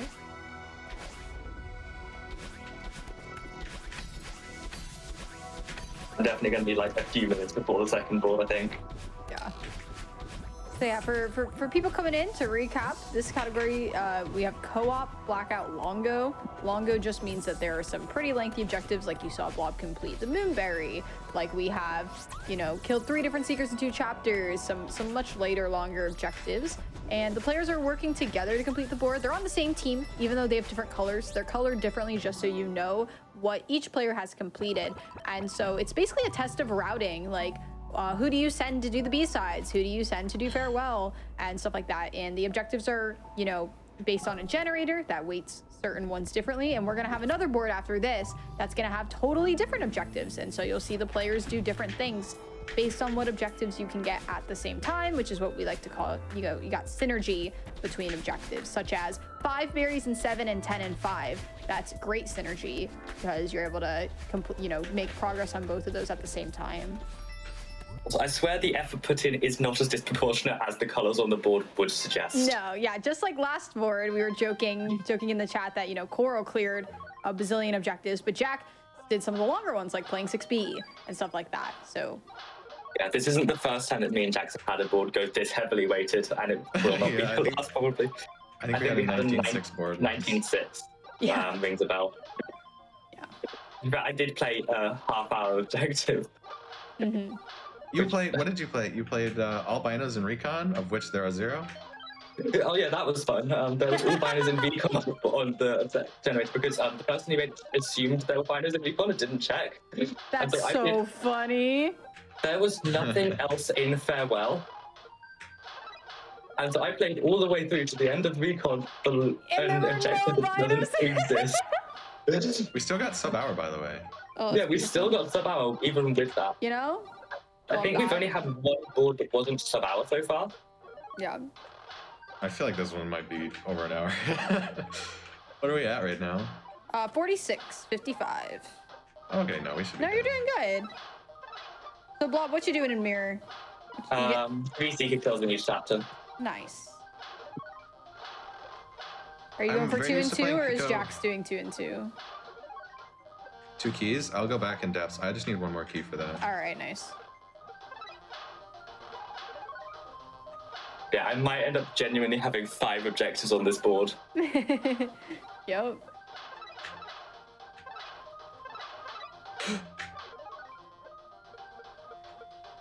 You can always snag the reflection cassette also.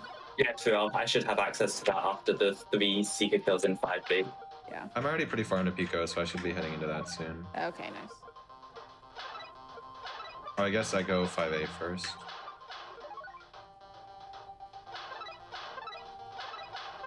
think you're still going to be getting that before me because I'm just coming up to rescue, and I also need to do the 5 kills.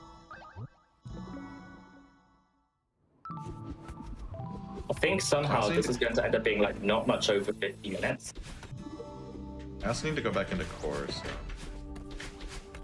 we Yeah, may the just core have a objective race. is like the core objective is like 30 seconds. So that's not too bad. Yeah. That's not where I want you to get pushed. Come here, please.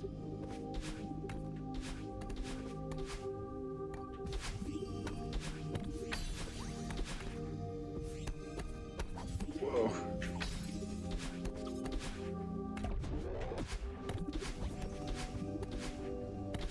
I'm out of here. Got my key. Bye. That's just this one.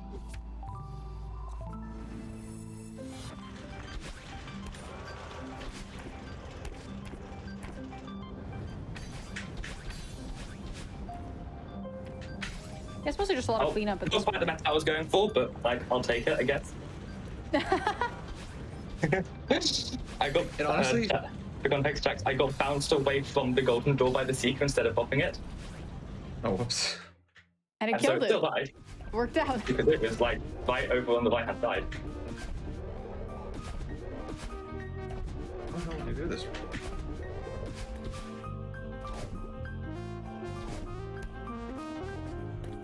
These rooms in core have not been in a vanilla speedrun since like 2018, so a lot of people don't come here very often. No, minimal routing over here. Oh, nice fuck block.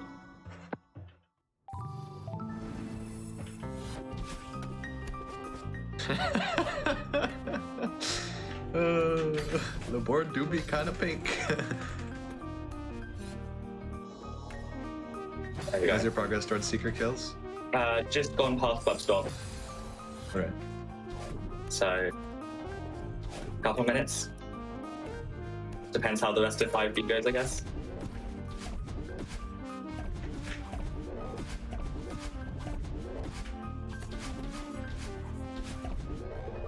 Yeah, one shot.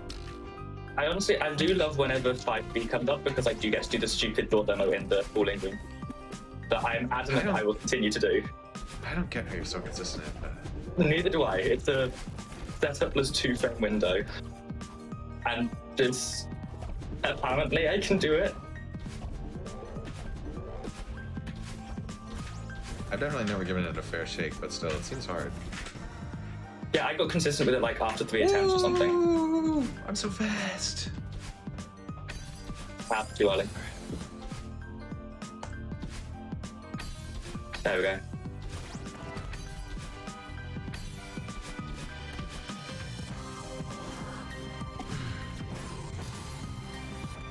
Me and my 3-line bingo. Yeah, I do think that right now my consistency with it is probably about 75%. I imagine if I had that level of consistency with something that saved more than 0.8.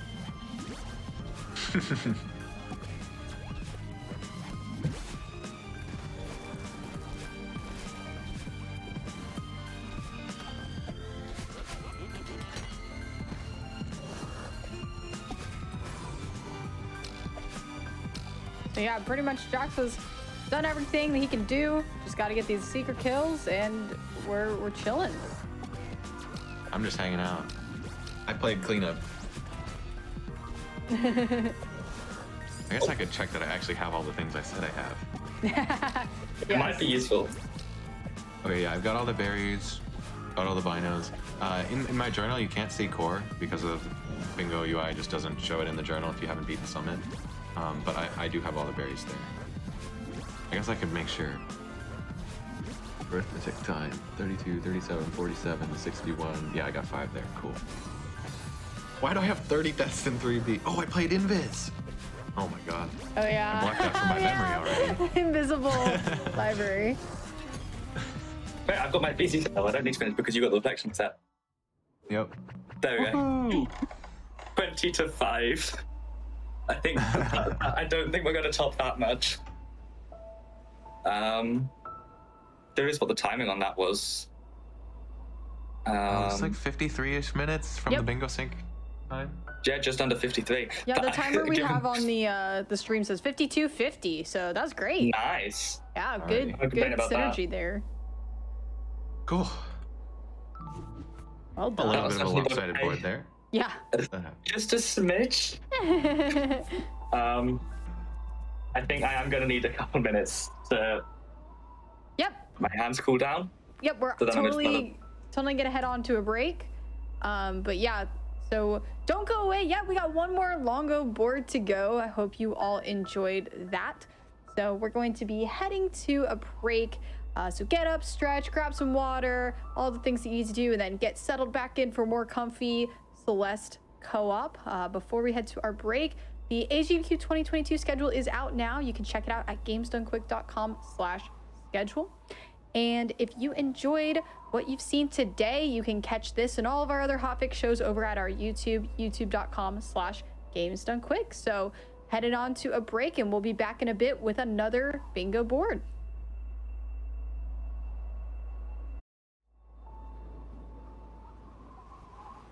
Hello everyone, welcome back to GDQ Hotfix. Today's show is It's Dangerous to Go Alone, celebration of cooperative speedruns, and today's been all about Celeste, one of my favorite games and my main speed game. So it's been an amazing show with people I care about. And so before we get into our last Longo board, I have a quick announcement that today is the last day for Frost Fatale's game and volunteer submissions. So go to gamesdonequick.com/framefatales for more information on that. And the show's coming up tomorrow, starting at 7 p.m. Eastern. Monday, we will have Awfully Silly starting at 7, featuring licensed games, followed by That's Never Happened Before, covering glitches in Fear and Shenmue. Sorry about that. So I'm super stoked. Let's pass the reins back over to Elmjax and Blobbity21 for more Celeste co-op bingo. Let's do it. How are you both doing? Great. Yeah, not too bad. First board was an interesting one to play, so hopefully this one won't be quite as lopsided, honestly. I don't think we can beat 20-5. That's severity. All right, absolutely. Y'all both ready to jump in? I can count you down. Yeah. Fantastic. Let's get going in 3, 2, 1. Good luck. Alrighty, it looks like the board is actually correct on my OBS browser source this time. All Albino is an A side, that's fun. Moonberry again, please can we reroll?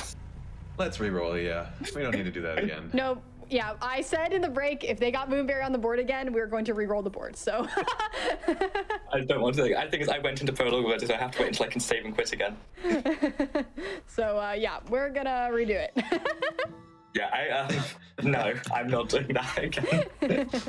Take two. So what the player's gonna do is just save and quit out, I'm ready. get a new file, get a new board. So we'll be resetting the timer real fast. Take two. All right, take two. I'm a believer. Let's, you know, I can look at it first and make sure it's not on there. Okay, it looks like we're good. We have complete farewell this time. That's slightly less bad. I can do that in 20 minutes instead of 30. And there's Binos and Event Horizon. Okay, there's some different farewell stuff, so I think we can do it. We'll run it. Yeah. Yeah. Let's do it. Let's start again in 3, 2, 1, go. All right. 10 chapters. I think it's going to have to be farewell on 10 chapters on different people. Yeah, I can run 10 chapters. I'll figure out what I can get on the base. Invisible 1B. What is there in terms of hearts? I can get the old side blue heart. I can get 3 blue hearts realistically. 1, 2, 4. I can probably get 25. Objectives? Doesn't seem to be. I can get the 3 blue hearts, old side blue heart, 25 berries. I can probably get. Hang on. 4 keys and 3 chapters. That's got to be you, right? I guess it could be me. Yeah. I mean, I can do it if need be. I'm fine doing keys and power source. I mean, I got down to like 23 farewell with the keys, so I'm fairly confident. Okay, so if you're playing 3A, 5A, I'm not. Wait, 3A, 5A. That completely disrupts the routing I had planned, though. That's the thing. Then you can focus down, grab us 5A stuff, then maybe. Yeah. Wait. There's 1 key and 5 chapters, so I'm doing it because you're not playing to 2.5K. Yeah, in that case, yeah, I'll do what I said of 3 blue hearts, old like blue hearts. 25. Actually, no, I should leave 25 berries because you're going to get 20 berries in 7A. I could do Dashless Crossing, although that's a cleanup. Just go for it. I'm doing 10 chapters with Invisible 1B and some B-sides, so go for it. Yeah, okay, so Invisible, grab us Dashless Crossing and 3 blue hearts, and then I'm rushing Farewell again. I can do the 1-up in 3 chapters as well, because I'm doing 1, 2, 4 anyway. Although I don't want to do 1-up in 4 chapters, ideally. Because that, I mean, I can do 5A 1-up. No, don't worry about it. I'll do the 1-ups. It shouldn't add any time for me. Yeah.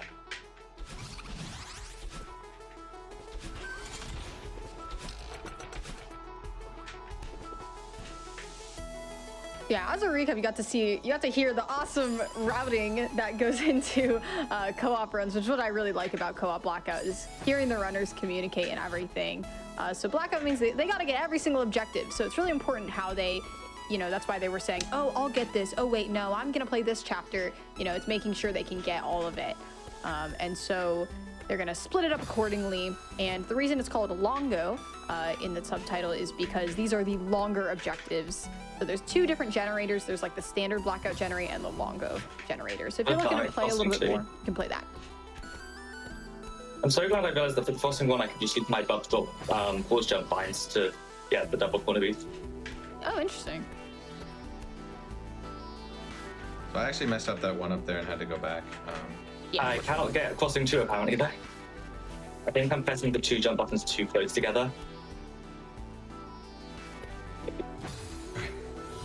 Which is not ideal. Nice. There we go. Oh my gosh.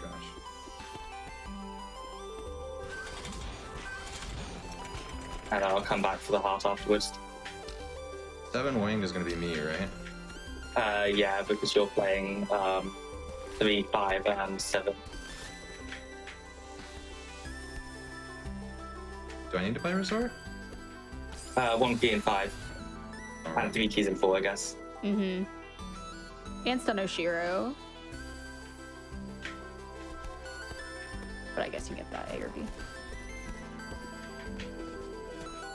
That's the first time I've ever actually used the setup for that one crossing that you were telling Coral for. Because I was just like re-handed it and got it within a few attempts and been like, okay, that's good enough. That setup is so useful though.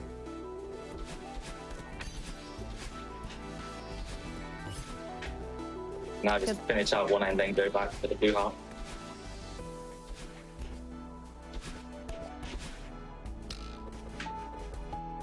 Love to see a mess order. Hadn't seen a mess order on any of the other boards so far. Oh yeah, there is. What's the mess order? Chest books, towels. Oh, anything. Yep. Mess order is always really funny because like there's the standard 90% route, and then there's kind of the ARB route, and then there's some other funky ones. And you'll be like, oh yeah, I can do mess in that order. And there's different obstacles in your way you aren't expecting. And it's pretty fun. They're the sort of thing that you end up just becoming more familiar with them as you play more bingo. And so they do become less annoying. Alright, 2A time. Where am I?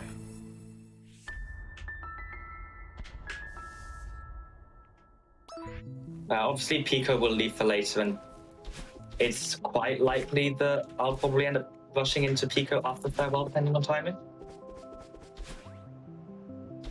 Invisible 1B, this is spicy. It's yeah, it's something. It's certainly objective. I did it just because I wanted to at one point. I think it took like 9 minutes or something. Yeah. It's an objective. It's an objective. Ah, okay. I wasn't. Oh, okay.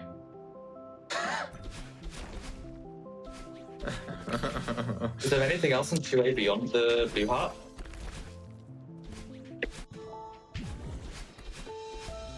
I don't think there is. Blue.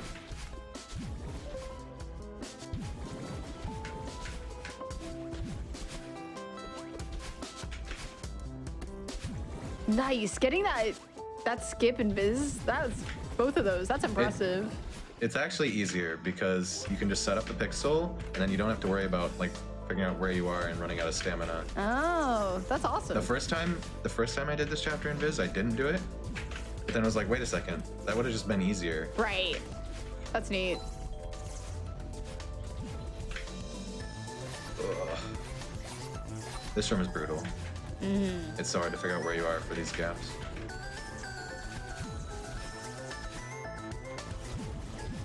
I mean, that room's hard for me when I can see where I am. Like. Who is it? The first room of the last checkpoint in 1B. That one took me like 2 minutes the first time I played this chapter invisible.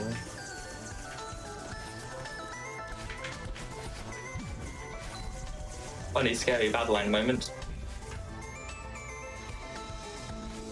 Oh.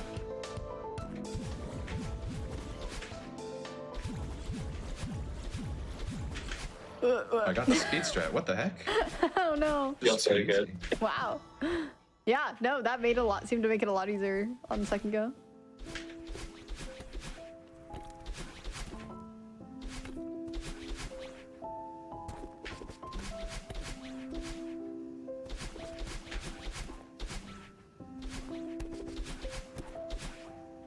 Where am I?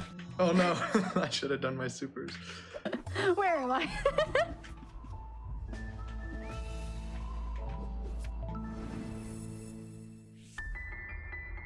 I might end up being the person that gets 4 hearts and 4 cassettes, actually. Because I'm getting 3 blue hearts anyway. I'm trying to think what would be a pathway to do that. No, I'm playing a bunch of B-sides. Oh yeah, you are, aren't you? Which B-sides are you playing? Don't know yet, I haven't really routed my 10 chapters. Oh yeah, it's 10 chapters, of course. I forgot about that. Why am I just continuing to play invisible? Stop that, turn it off. Stop that. We don't need invisible to keep going. Invisible Longo, force bug. No. You're just turning it back into the old generator.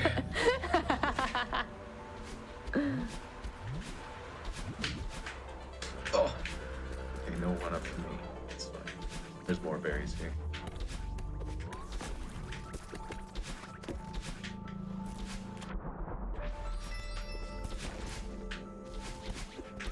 Two A 1-up is, I think, one of the easier ones because it gives you a lot of berries early on, so you've got some mulligans. If you collect 1 or 2 berries, you're usually fine.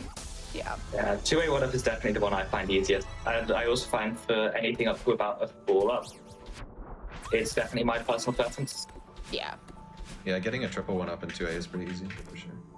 After 4 and potentially 5 if you're feeling gutsy enough to take the berry vein into intervention, Oh my gosh. it does become 5 I up. think easier in City. That's terrifying. Wonderful. Nice, very fast-grounded ultra. Not useful. But I think 5-up is the maximum we can be required to do, I'm pretty sure. I think it's the only multi 1-up objective, isn't it? Or is there like I think it's 3-up. Okay.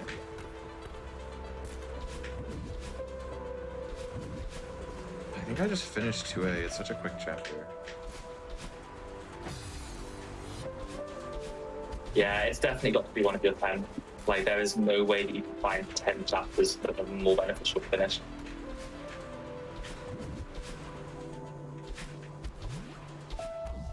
Who do you want to have do 2 binos and 5 chapters? I assume me. Given that I'm not entering 5 chapters for a long time, I would assume as much, yeah. Sure. But I'm only guaranteed. You've got the advantage of it given you're doing 10 chapters. I've already got him in 1B as well. This is one of the berries that I would just like instinctively get while playing bingo. Just because it's so quick and like you almost always want it if you're playing 2A. But I don't actually need it here.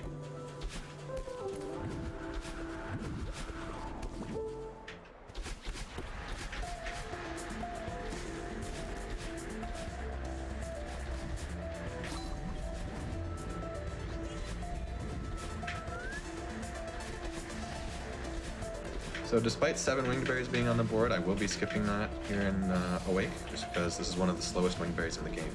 Yep. And I need to play pretty far into Summit, so I should be able to get 2 in Summit. When combined with City and Resort, that's more than enough. just need to pick up one more and like ridge or something. Yeah, it's really Hey, interesting. if So you you'd want that. expect it to be fast because you're like, oh, it's just up there, but it takes a bit of time. Yeah, I mean, you can quite easily get 7 wings without it, especially if you're doing lots of chapter flight decks. Yeah. So generally, you do often avoid it unless the wing variant awake is specified.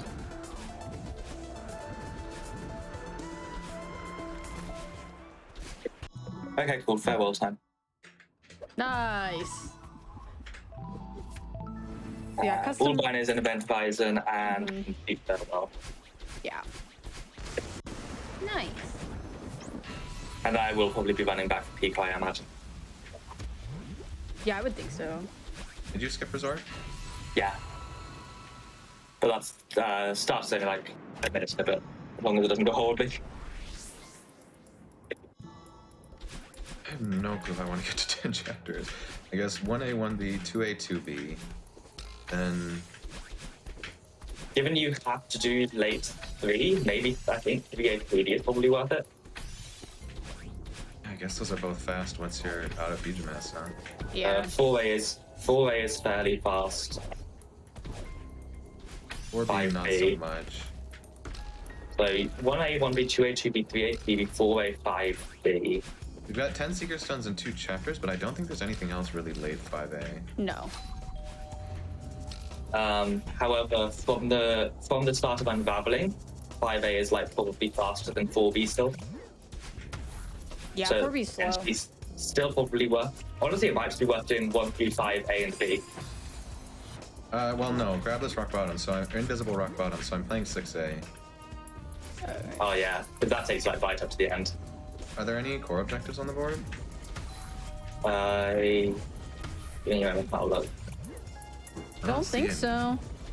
I think then yeah, 5A is probably worth being your 10th then, because you have to get to Secret at least, and from that point, faster than basically any other chapter. I mean, and there's Grabless 5A. Someone's got to do that. But Oh yeah, that too.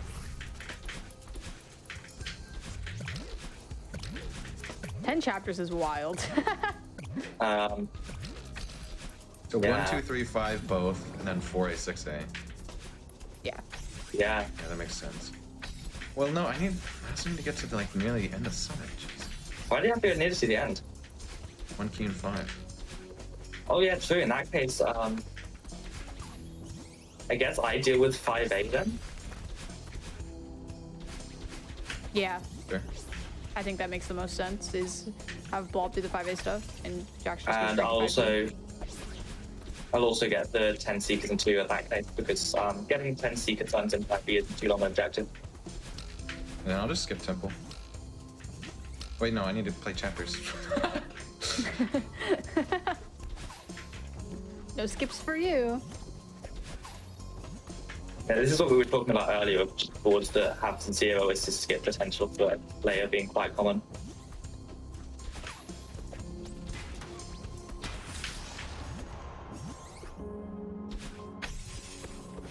Okay, first 5 box skip. This is already going better than the last game. There's now the second time today that I've retried in front of Oshiro. Oh no.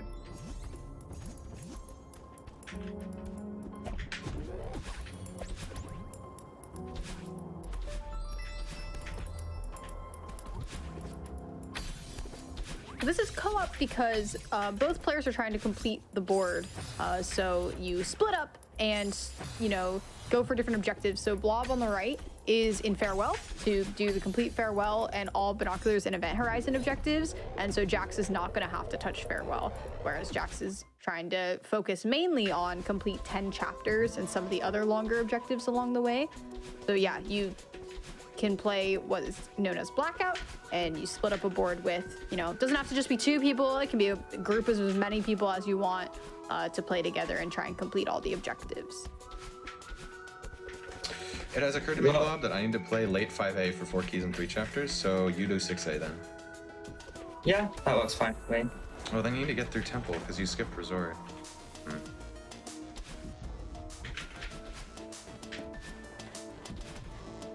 4 keys in 3 is not viable for being me, I don't think, still. That would add like I mean, so actually, much play. yeah, It would it add is. a lot of playtime for me at the moment. I guess, yeah, it's all of 5A and then up to huge mess, right? Yeah, and especially with the fact that I'm already through Power Source as well. That's another couple minutes in Power Source as well. I got a 338 Power Source exit, which I'm not too sad about.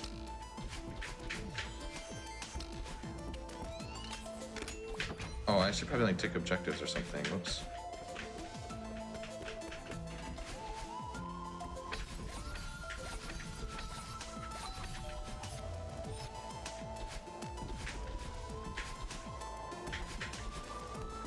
I mean, I guess do 6A but leave the invisible button, although that will add less playtime for me, and it means you're done with 6A significantly faster, I think.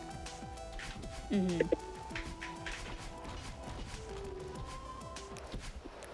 Yeah, don't worry if you're just tuning in and want to watch more of this, the VOD of the entire thing. So we've got the first match with Jackson Coral and the first Longo board are going to be available on YouTube probably tomorrow or the next day. So, you know, be sure to head on over to youtube.com/GamesDoneQuick and you can subscribe there and catch up on all the Hotfix stuff that you may have missed. Don't worry, it will be there for you to view whenever you want.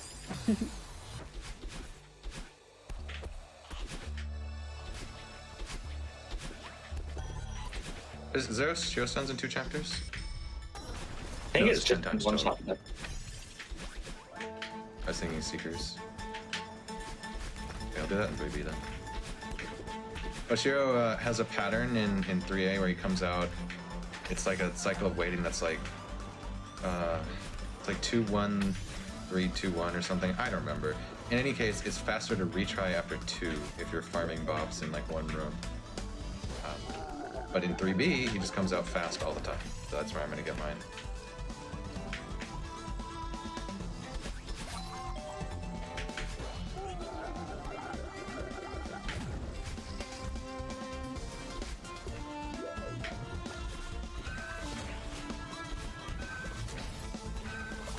There's a lot of like small stuff like that that just bingo players know that's not relevant like anytime else. I think that's really funny. Yeah, bingo will 100% build your miscellaneous knowledge of the game. Yeah, like, oh, I know how many binos are here. I know where all the winged berries are off the top of my head. Stuff like that. Why am I guessing a wall pit instead of a wall mouse there? Oh, My third time playing 3B today, and my 3rd time getting binoculars in it. Wow. Binos in 3B are incredible. My 2nd time needing to get the entirety of their world completed. Didn't know this was just a farewell practice stream for you, Blom. Get some good no resets in. I mean, honestly, this one isn't too bad so far. Yeah, no, you've been playing well.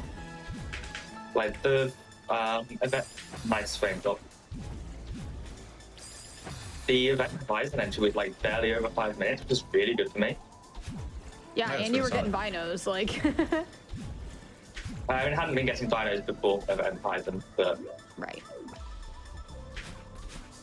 it is like looking to be a mid-8 event Horizon exit that I can't complain about.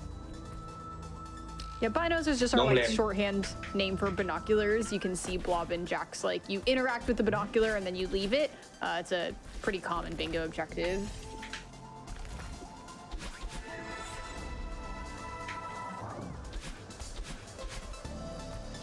This bino always scares me. That room is terrifying. And that binocular is not, it's so much. I Forget refuse it to do was the there. fast fight in this room in Bitco. But that is all binos in event Horizon, so.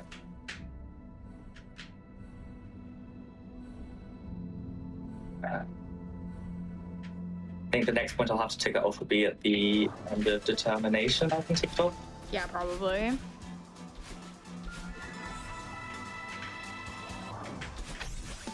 Yeah, there's not a huge need in co-op to tick the objective right as you get it. In competitive bingo, it definitely can matter, especially if you're racing for the same objective and your opponent gets it before you in lockout. But here it's like you just want to do it when it's not going to lose you any in-game time. So there's no need to check it off right when you get it. Yeah, especially given like we both know what the other is going for. It is always funny when there's like just an objective that we have to both get, seeing who can tick it off first. But that doesn't happen often. Generally, it's like mirror temple descent is what happens with a fair bit because 5B is often quite fast.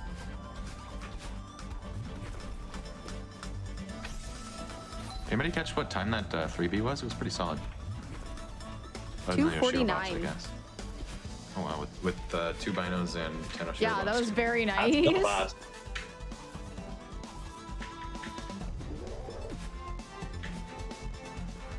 I think it was like a 225 pace entry into Oshiro.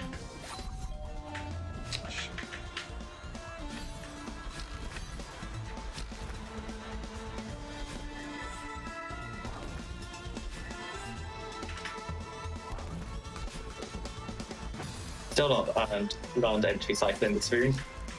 It's like just retry on entry. And like it lines up well. I do need to actually shut the entry cycle at some point though.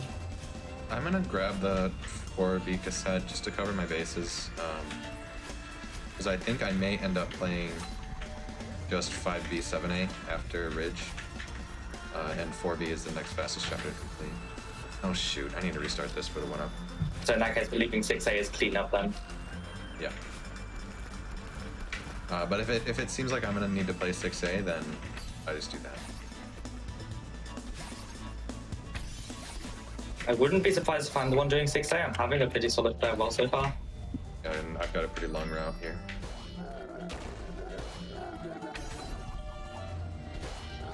So I also need to make it into farewell, remember?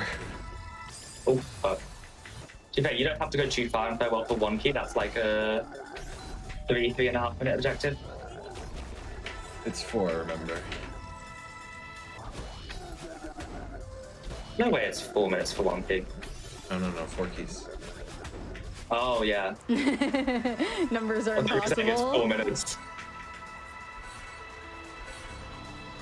Well, maybe it is 4 minutes. I'm not so great at farewell. All right, nice 1-up. Oh. I guess we're doing this very off cycle now. You're fine. Everything's fine. It's just, this is fine. Everything is frick. I love that emote. I think I survived. Let's go. Yeah, this determination hasn't gone quite as smoothly as the rest of the level, but this is still a 12-15 stubbornness entry. That's not bad for me. Oh, fuck that ultra. That ultra is horrible. That ultra is like really annoying sometimes, and I just cannot get a sense of consistency with it a lot of the time. It's, first thing with stubbornness can just be a really annoying thing sometimes. Whoa. How did I miss that? Farewell's definitely one of the hardest things in the game. I wouldn't necessarily say it's one of the hardest things in like bingo or longo. Like getting fast at the dash list, city berries is something challenging. Getting, you know, there's a lot of knowledge checks in terms of like how to do seeker kills and how to get 1-ups and stuff. I don't know it necessarily would be like the hardest thing in bingo, but yeah, farewell is definitely challenging, especially if it's not something you've practiced a lot, because not every Celeste runner is super well versed in farewell. So it's definitely up there. 3A 1-up is the hardest thing in this generator, and it's not even close. 3A 1-up, oh my gosh. I would argue that before we removed it, Grabless Eye of the Storm was just as difficult. Oh Yeah. gosh, yeah. Some Grabble stuff can be really challenging. I was trying to practice all of the Grabless checkpoints ahead of time, and I could not get any semblance of consistency with 2 rooms in a row.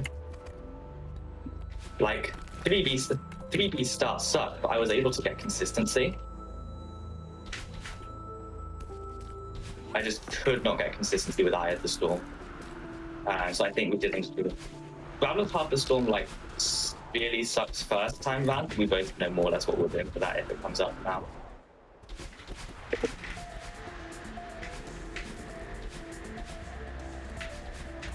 Oops.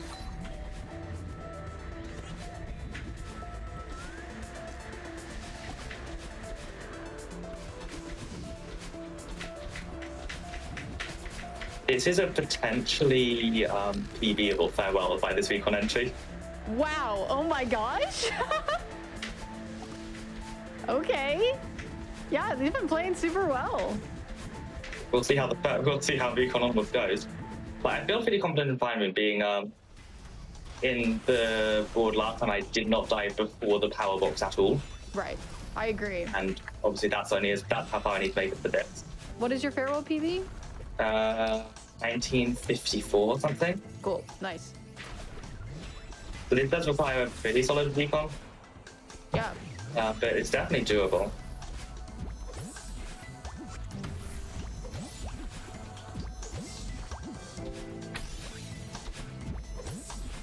Farewell's a really fun chapter to run, and it comes in clutch sometimes in Bingo, and especially in Longo.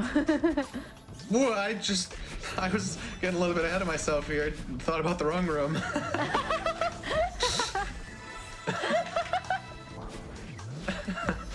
That's definitely something I've done.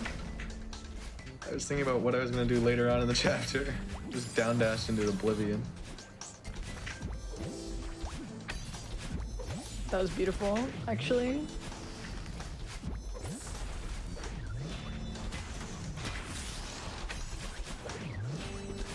Why do I only have 4 berries? Oh right, I usually get this one. I've never done a temple one-up. They're pretty challenging for me. I've done it a few times. It's definitely the hardest of the ones that can come up in base bingo, though. Yeah. I think this one can be really consistent with a little bit of practice. I definitely believe it. You've got options too. This one is very much, you need to know the route. Absolutely, you need to know the route. 1A, 2A, and 4A one-ups, I think you can go in blind and get it, if you're experienced with the game, get them not too bad. The same cannot be said about 5A. No, 5A you really need to know where you're going. 5A one-up is definitely a knowledge check. Mm-hmm. I'm going to turn Grabless on for Death's Here Blob and complete it just to leave options open. Yeah. But I don't really know what to expect. I think that's smart.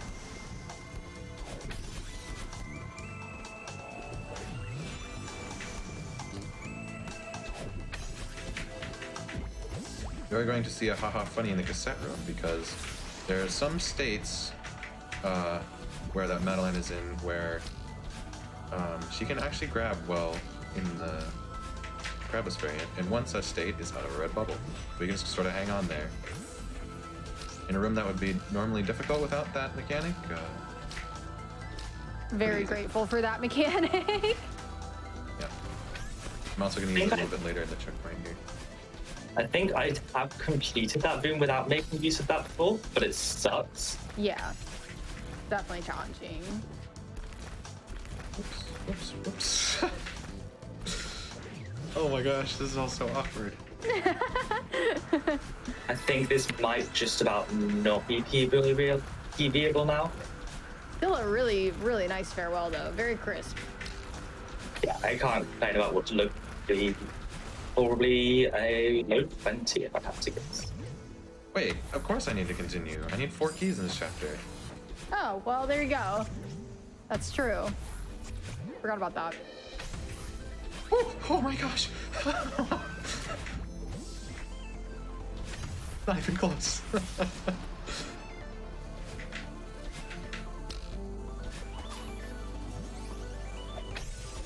Actually, this might be PBable, just about. It will not be a big PB. All right. Never mind, that death killed PB.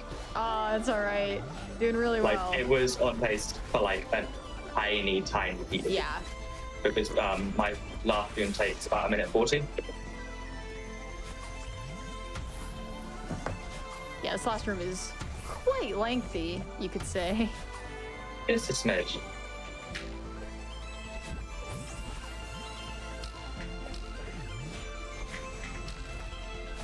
longer than the first chapter and longer than some people's second chapters. Pretty amazing. It's almost longer than my second chapter at this point because it's a 140. It's like 141 versus 145. Mm-hmm. Oh my gosh, Madeline's feet touched the ground there. That was terrifying. Yeah, I take this very aggressive, like even in full game because I forgot how to not take it aggressive. It's such a fun room to play fast. It really is. It is. I'm a coward. I go really slow in this room. Oh, I forgot that is something I should not do. Okay, so much for being a low 20. No! Maybe a low 20. Ball. A low 21 instead. Frick. I like know that I fast fall after getting through that. I just started fast falling early. Yep. The little things I should that not get do you. that. And that was switch timing. I'm not sure what happened there. This was really good as a That's farewell. really good. This last room can sometimes just be a heck. Yeah, still honestly pretty damn solid to get in a longer game. Yeah. But I cannot be mad at this farewell for the most part. No, this played really, really well. It is a shame that like it was PB-able into Recon and I did lose that, but like ultimately still a very solid farewell. I can't be too mad.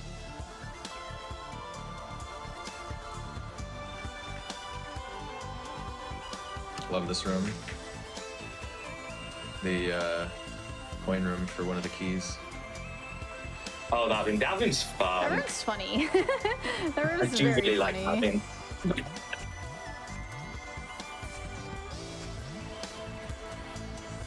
Hey!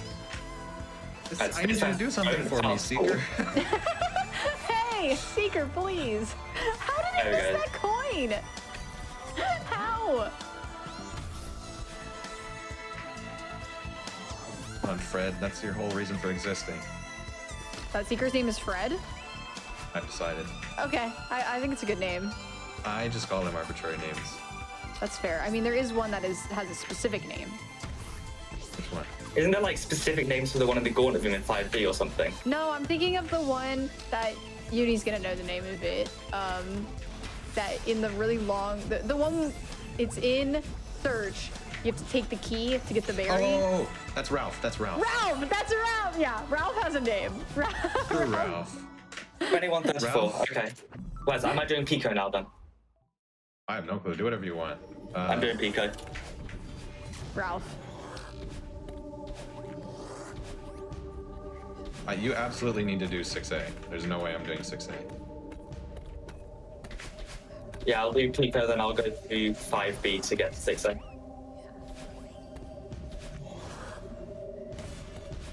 Actually, what I'll probably just, I'll unlock Mets quickly and then I'll go and do 5B through to 6A. I should have done Temple first and then 6A and then come back to Pico in time, but... Yeah, I think you probably... I think I'll still be doing both anyway. Because you've got I a think lot you probably of should have skipped... Oh my gosh. I think you probably should have skipped Temple on this board, but I didn't get that to you soon enough. Yeah.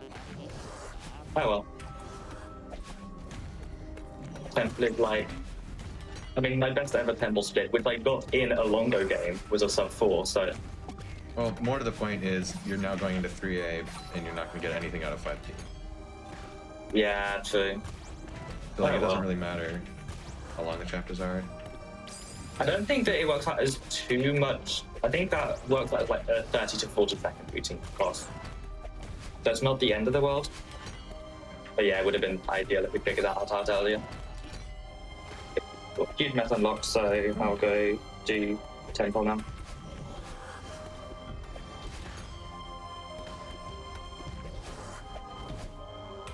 You're doing Grappler's 5A, I take it? Yep, currently in rescue.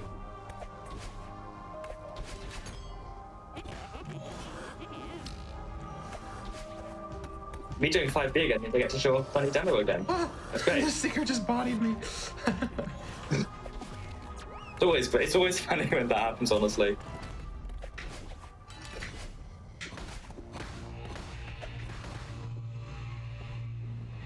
Actually, there's 10 Seeker kills in 2, which I could potentially prioritize taking, given I'm going to doing 5B. I could just unlock Unraveling as well. Don't bother, I've already got 10 and 5A. Okay. Nice. Over.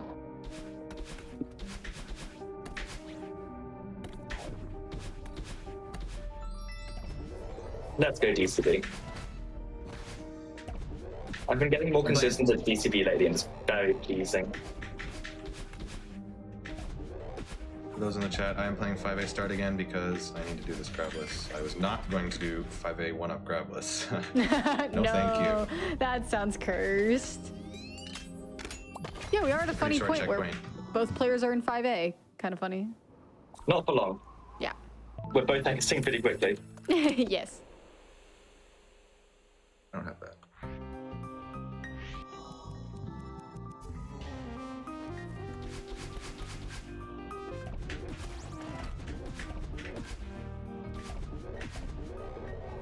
Alright, so stuff I'm looking to get is, I've done, what, 7 chapters so far?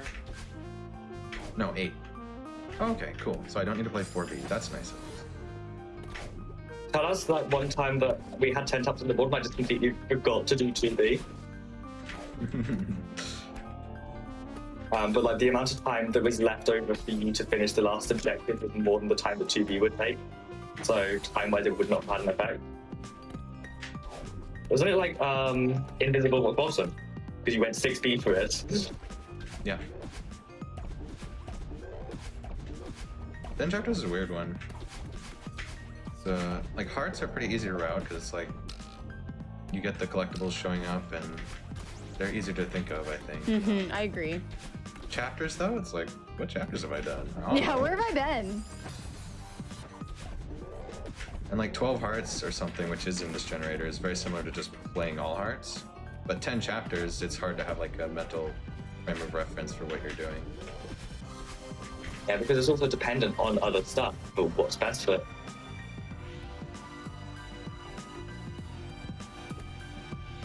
I think we definitely should have had you do the 1-ups. Yeah. I mean, I did offer.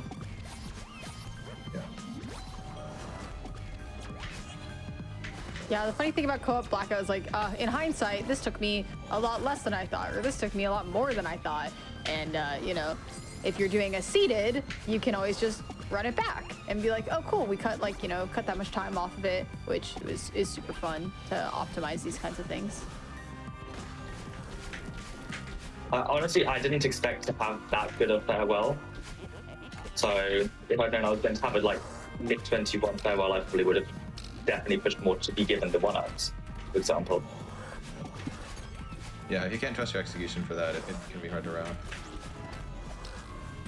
But I know realistically, farewell can be anywhere between a mid-20 and a mid-25 to 26 on a bad day for me. Yeah, it's a huge, huge window. Yeah, so it's quite difficult to work with. Oh, good. Oh gosh, I can't do this right. Need this guy. I was at 9 Seeker stuns.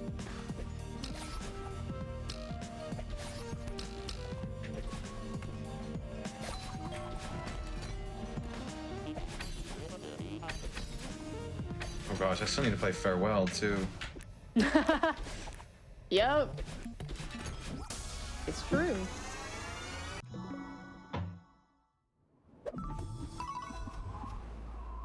Right, 6A time. Just for Invisible one. I forgot I also completed that one I went through, didn't I?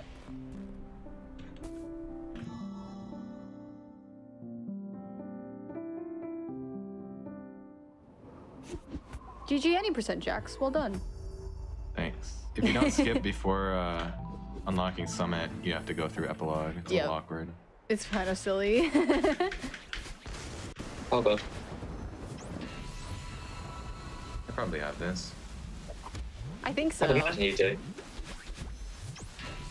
know I have this.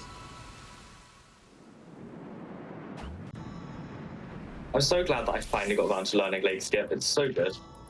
Nice. I know the concept of lake skip, but I still don't do it in runs or anything. Like 2 days after learning lake skip, I got my sub 6 reflex, and I've been after for a while, so it was very nice feeling.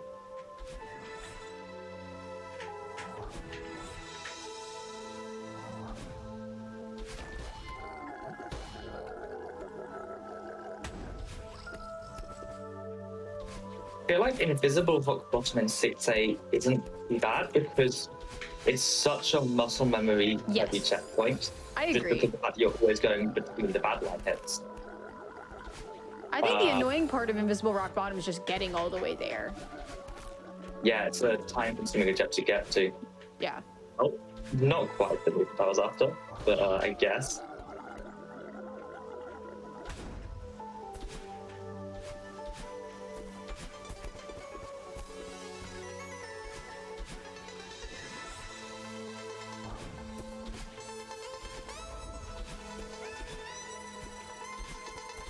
Oh.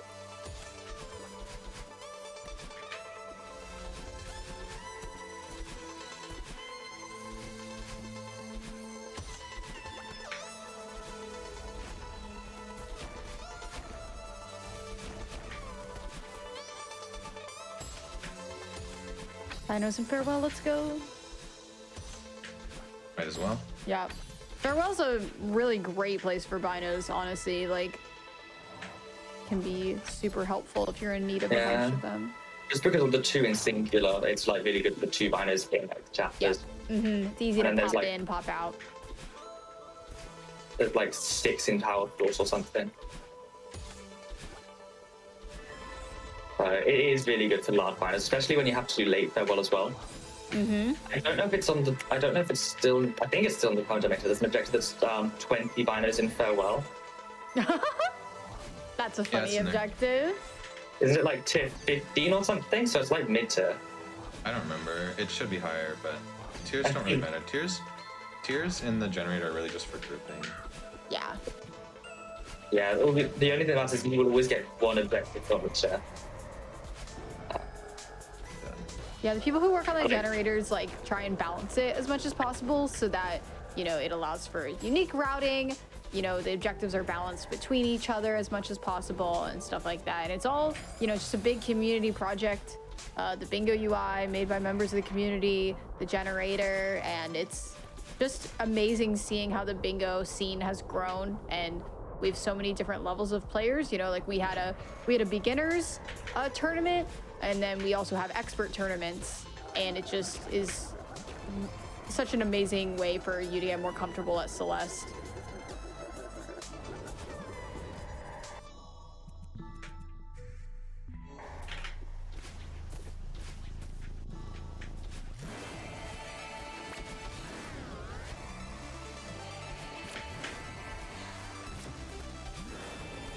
Honestly, I do need to get more into Blackout Bingo again at some point, because it's something I've been meaning to do for so long, but the routing aspect of it just intimidates me. Yeah. And that's part of why I've stuck with Blackout so much. The routing aspect is a lot less scary. But I think I would really enjoy Lockout once I got properly into it. I would hope I can make a decent player given I've got like the categories and stuff skill set built up. Absolutely. I mean, should learning not have routing. built that fast and visible. Learning routing is just something you get with experience. Like, you know, I used to do weekly matches with a friend, and at the beginning of it, I felt so lost and felt so overwhelmed. But then it was like, okay, I know where I need to go. I need to go for this first, and you just get better and better. Just the best way to get better is just doing it and getting experience, playing with other people of different ranges. Makes it really fun. Yeah, the biggest thing about Lockout is learning the value of objectives in context of the board. I think that's the hardest thing to learn. Because if there's stuff that's fast but out of the way, it just doesn't matter. If it doesn't work towards your win con of 13 objectives. Yeah, especially for late in routing. with Lockout, of course, the goal is to get a majority of the objectives, so 13. Yep. That makes for some really exciting moments of, you know, especially as a viewer, you're seeing, oh my gosh, Jax is in reflection going through this, and Blob's about to enter reflection. Oh, we're gonna see, you know, a race to that objective and stuff like that. It's really, really interesting. Execution check objectives are always good to see, honestly. They make for such good content. This whole bottom is like going actually pretty well. It really is. It's going very smoothly.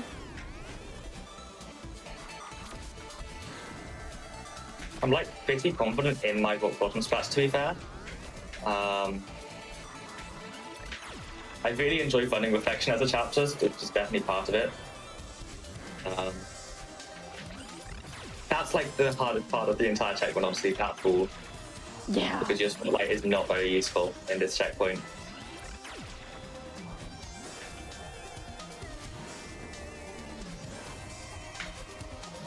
And so correctly judging where you are there is difficult. It's hard. It's hard to tell where you are just falling in midair. Honestly, free fall in general is the hardest part of Invisible, I find. I think so too. It's really difficult to tell where you are.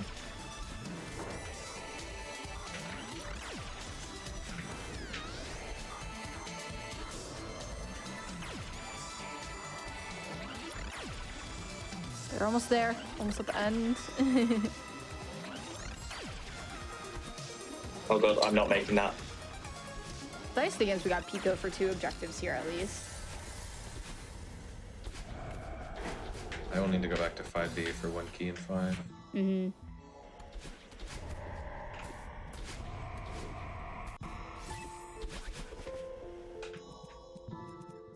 The thing about 20 berries in Summit is typically you would do it, you'd front load the berries and you'd be done by 1500 meters, but I've got to play far, so I can skip a ton of the really slow berries. Or not even the really slow berries, but like the medium length berries. Summit has a lot of fast really berries. large number of fast berries.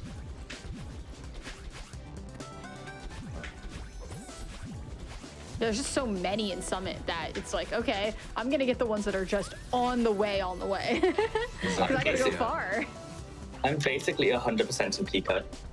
Yep, pretty much. 15 berries and complete. Yup. Boy. Pico's funny. You can try to lock me out of 1 key and 5, I guess. Yeah, it's very funny because like, I think that is just going to be a waiting period, unfortunately. Yeah, we didn't route this too well. It was a weird one for Moot, to be fair, because of having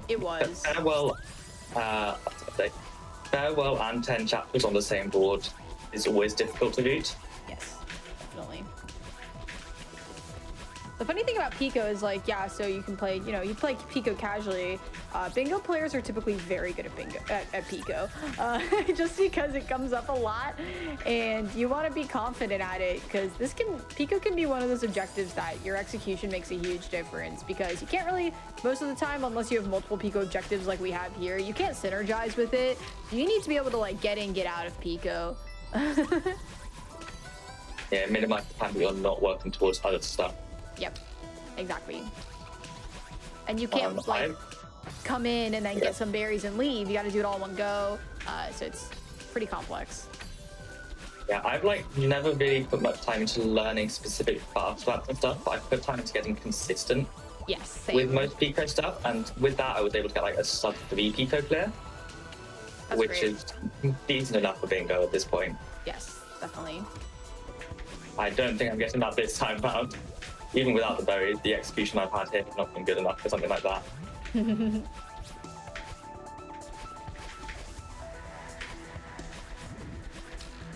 Yeah, I'm pretty sure that like in Pico, the first 15 berries are just faster than the last 3.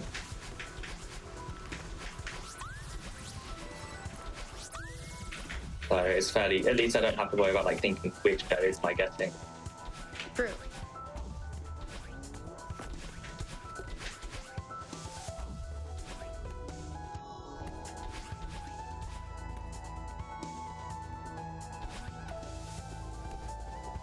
I also have to be very careful to not fight a retry in Pico. Oh my gosh. Because there is no retry button, there is just a reset button. It's not good. That's a big one. Your muscle memory will cause pain in Pico if you're a bingo player. Yeah, I've thankfully not made the mistake in a while. I have to like there's no actively way you're- remove my pinky from my keys. So what were we gonna say, Jax? There's no way you're catching me on 1 key and 5 because of Summit. Yeah.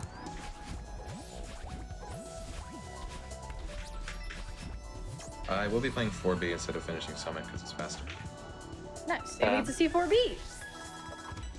Doot. Doot.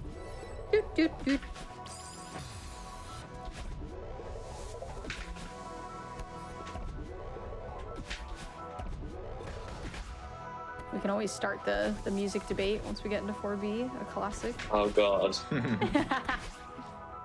Just kidding. We heard all my favorite songs already in Farewell. Sorry. Farewell has good music, honestly. Yes. Like, it has some of my favorite track names. My favorite is Scast and Lost. Carol's good. And Madline in Theatre as well. Oh, that's a good song. But how was that a 334? Jesus Christ. Do I just like kind of sit here now, Jax? Pick a chapter you want to play and play it. Something you want to show off, I guess. I've already done 5B. That would have been my one. Do something invisible or some fun nonsense. Okay, Invisible Foray. Invisible Foray, that sounds fun. Just because gotta do something.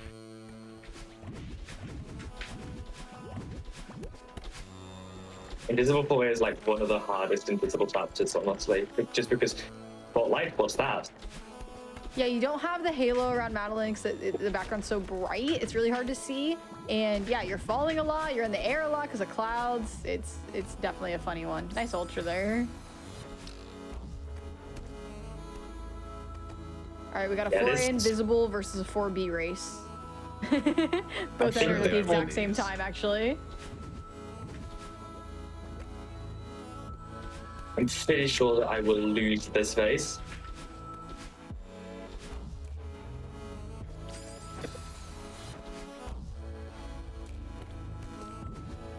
Whoa. Nice frame lag.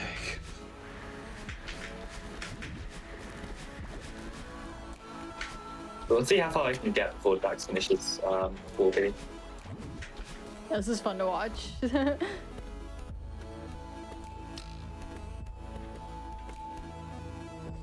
Like 10th chapter, right? Like 1A, 1B, 2A, 2B, 3A, 3B, 4A, 4B, 5A, 5B. Oh, wow, okay.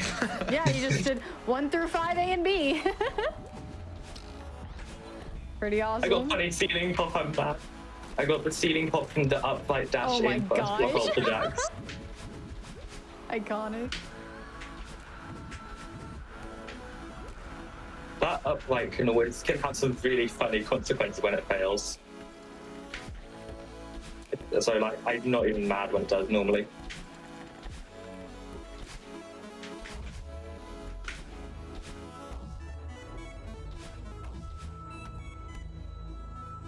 This might be close, actually. That's such a dumb death. I just went back to grab the block like 2 frames too early or something. Oh, yeah.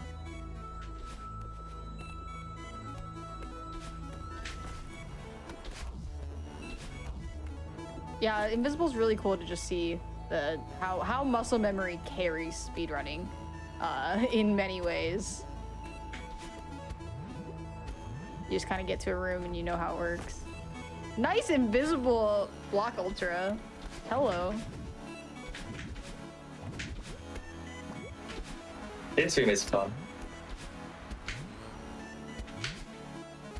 Okay, I guess I'm going on loop.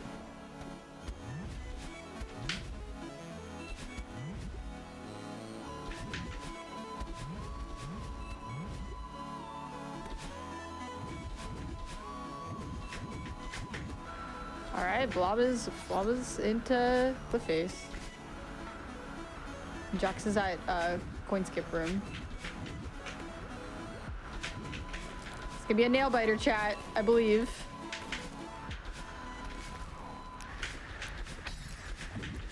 Too easy. Nice.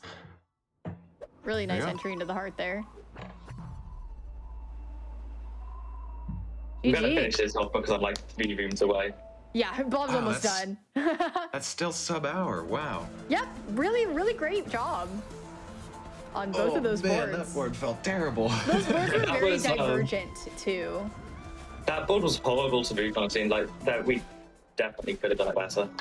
Really tricky one to root. Yeah, that's probably one of the hardest boards we've played. Yeah. I would Just say to so. divide That was stuff up. still.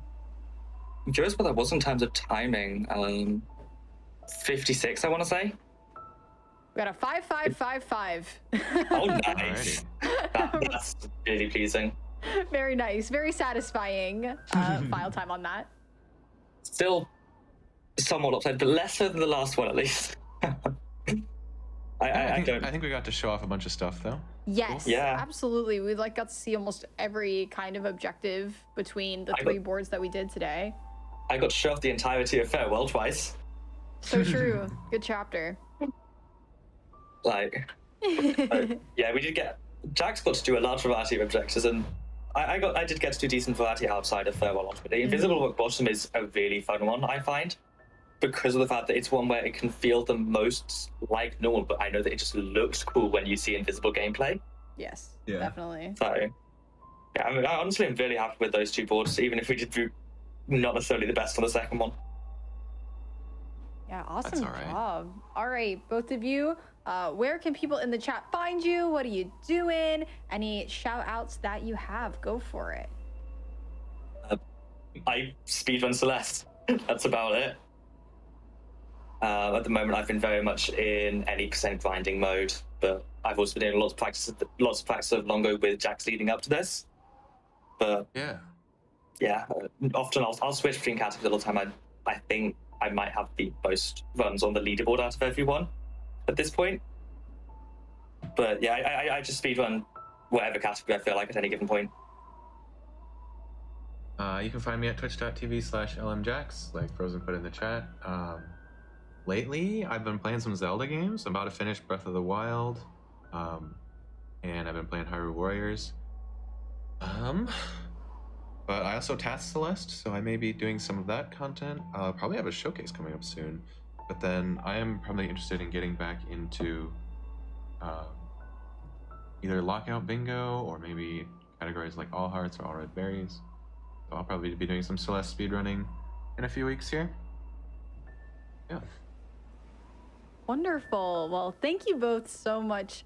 And thank you to Coral Reef, who we saw earlier.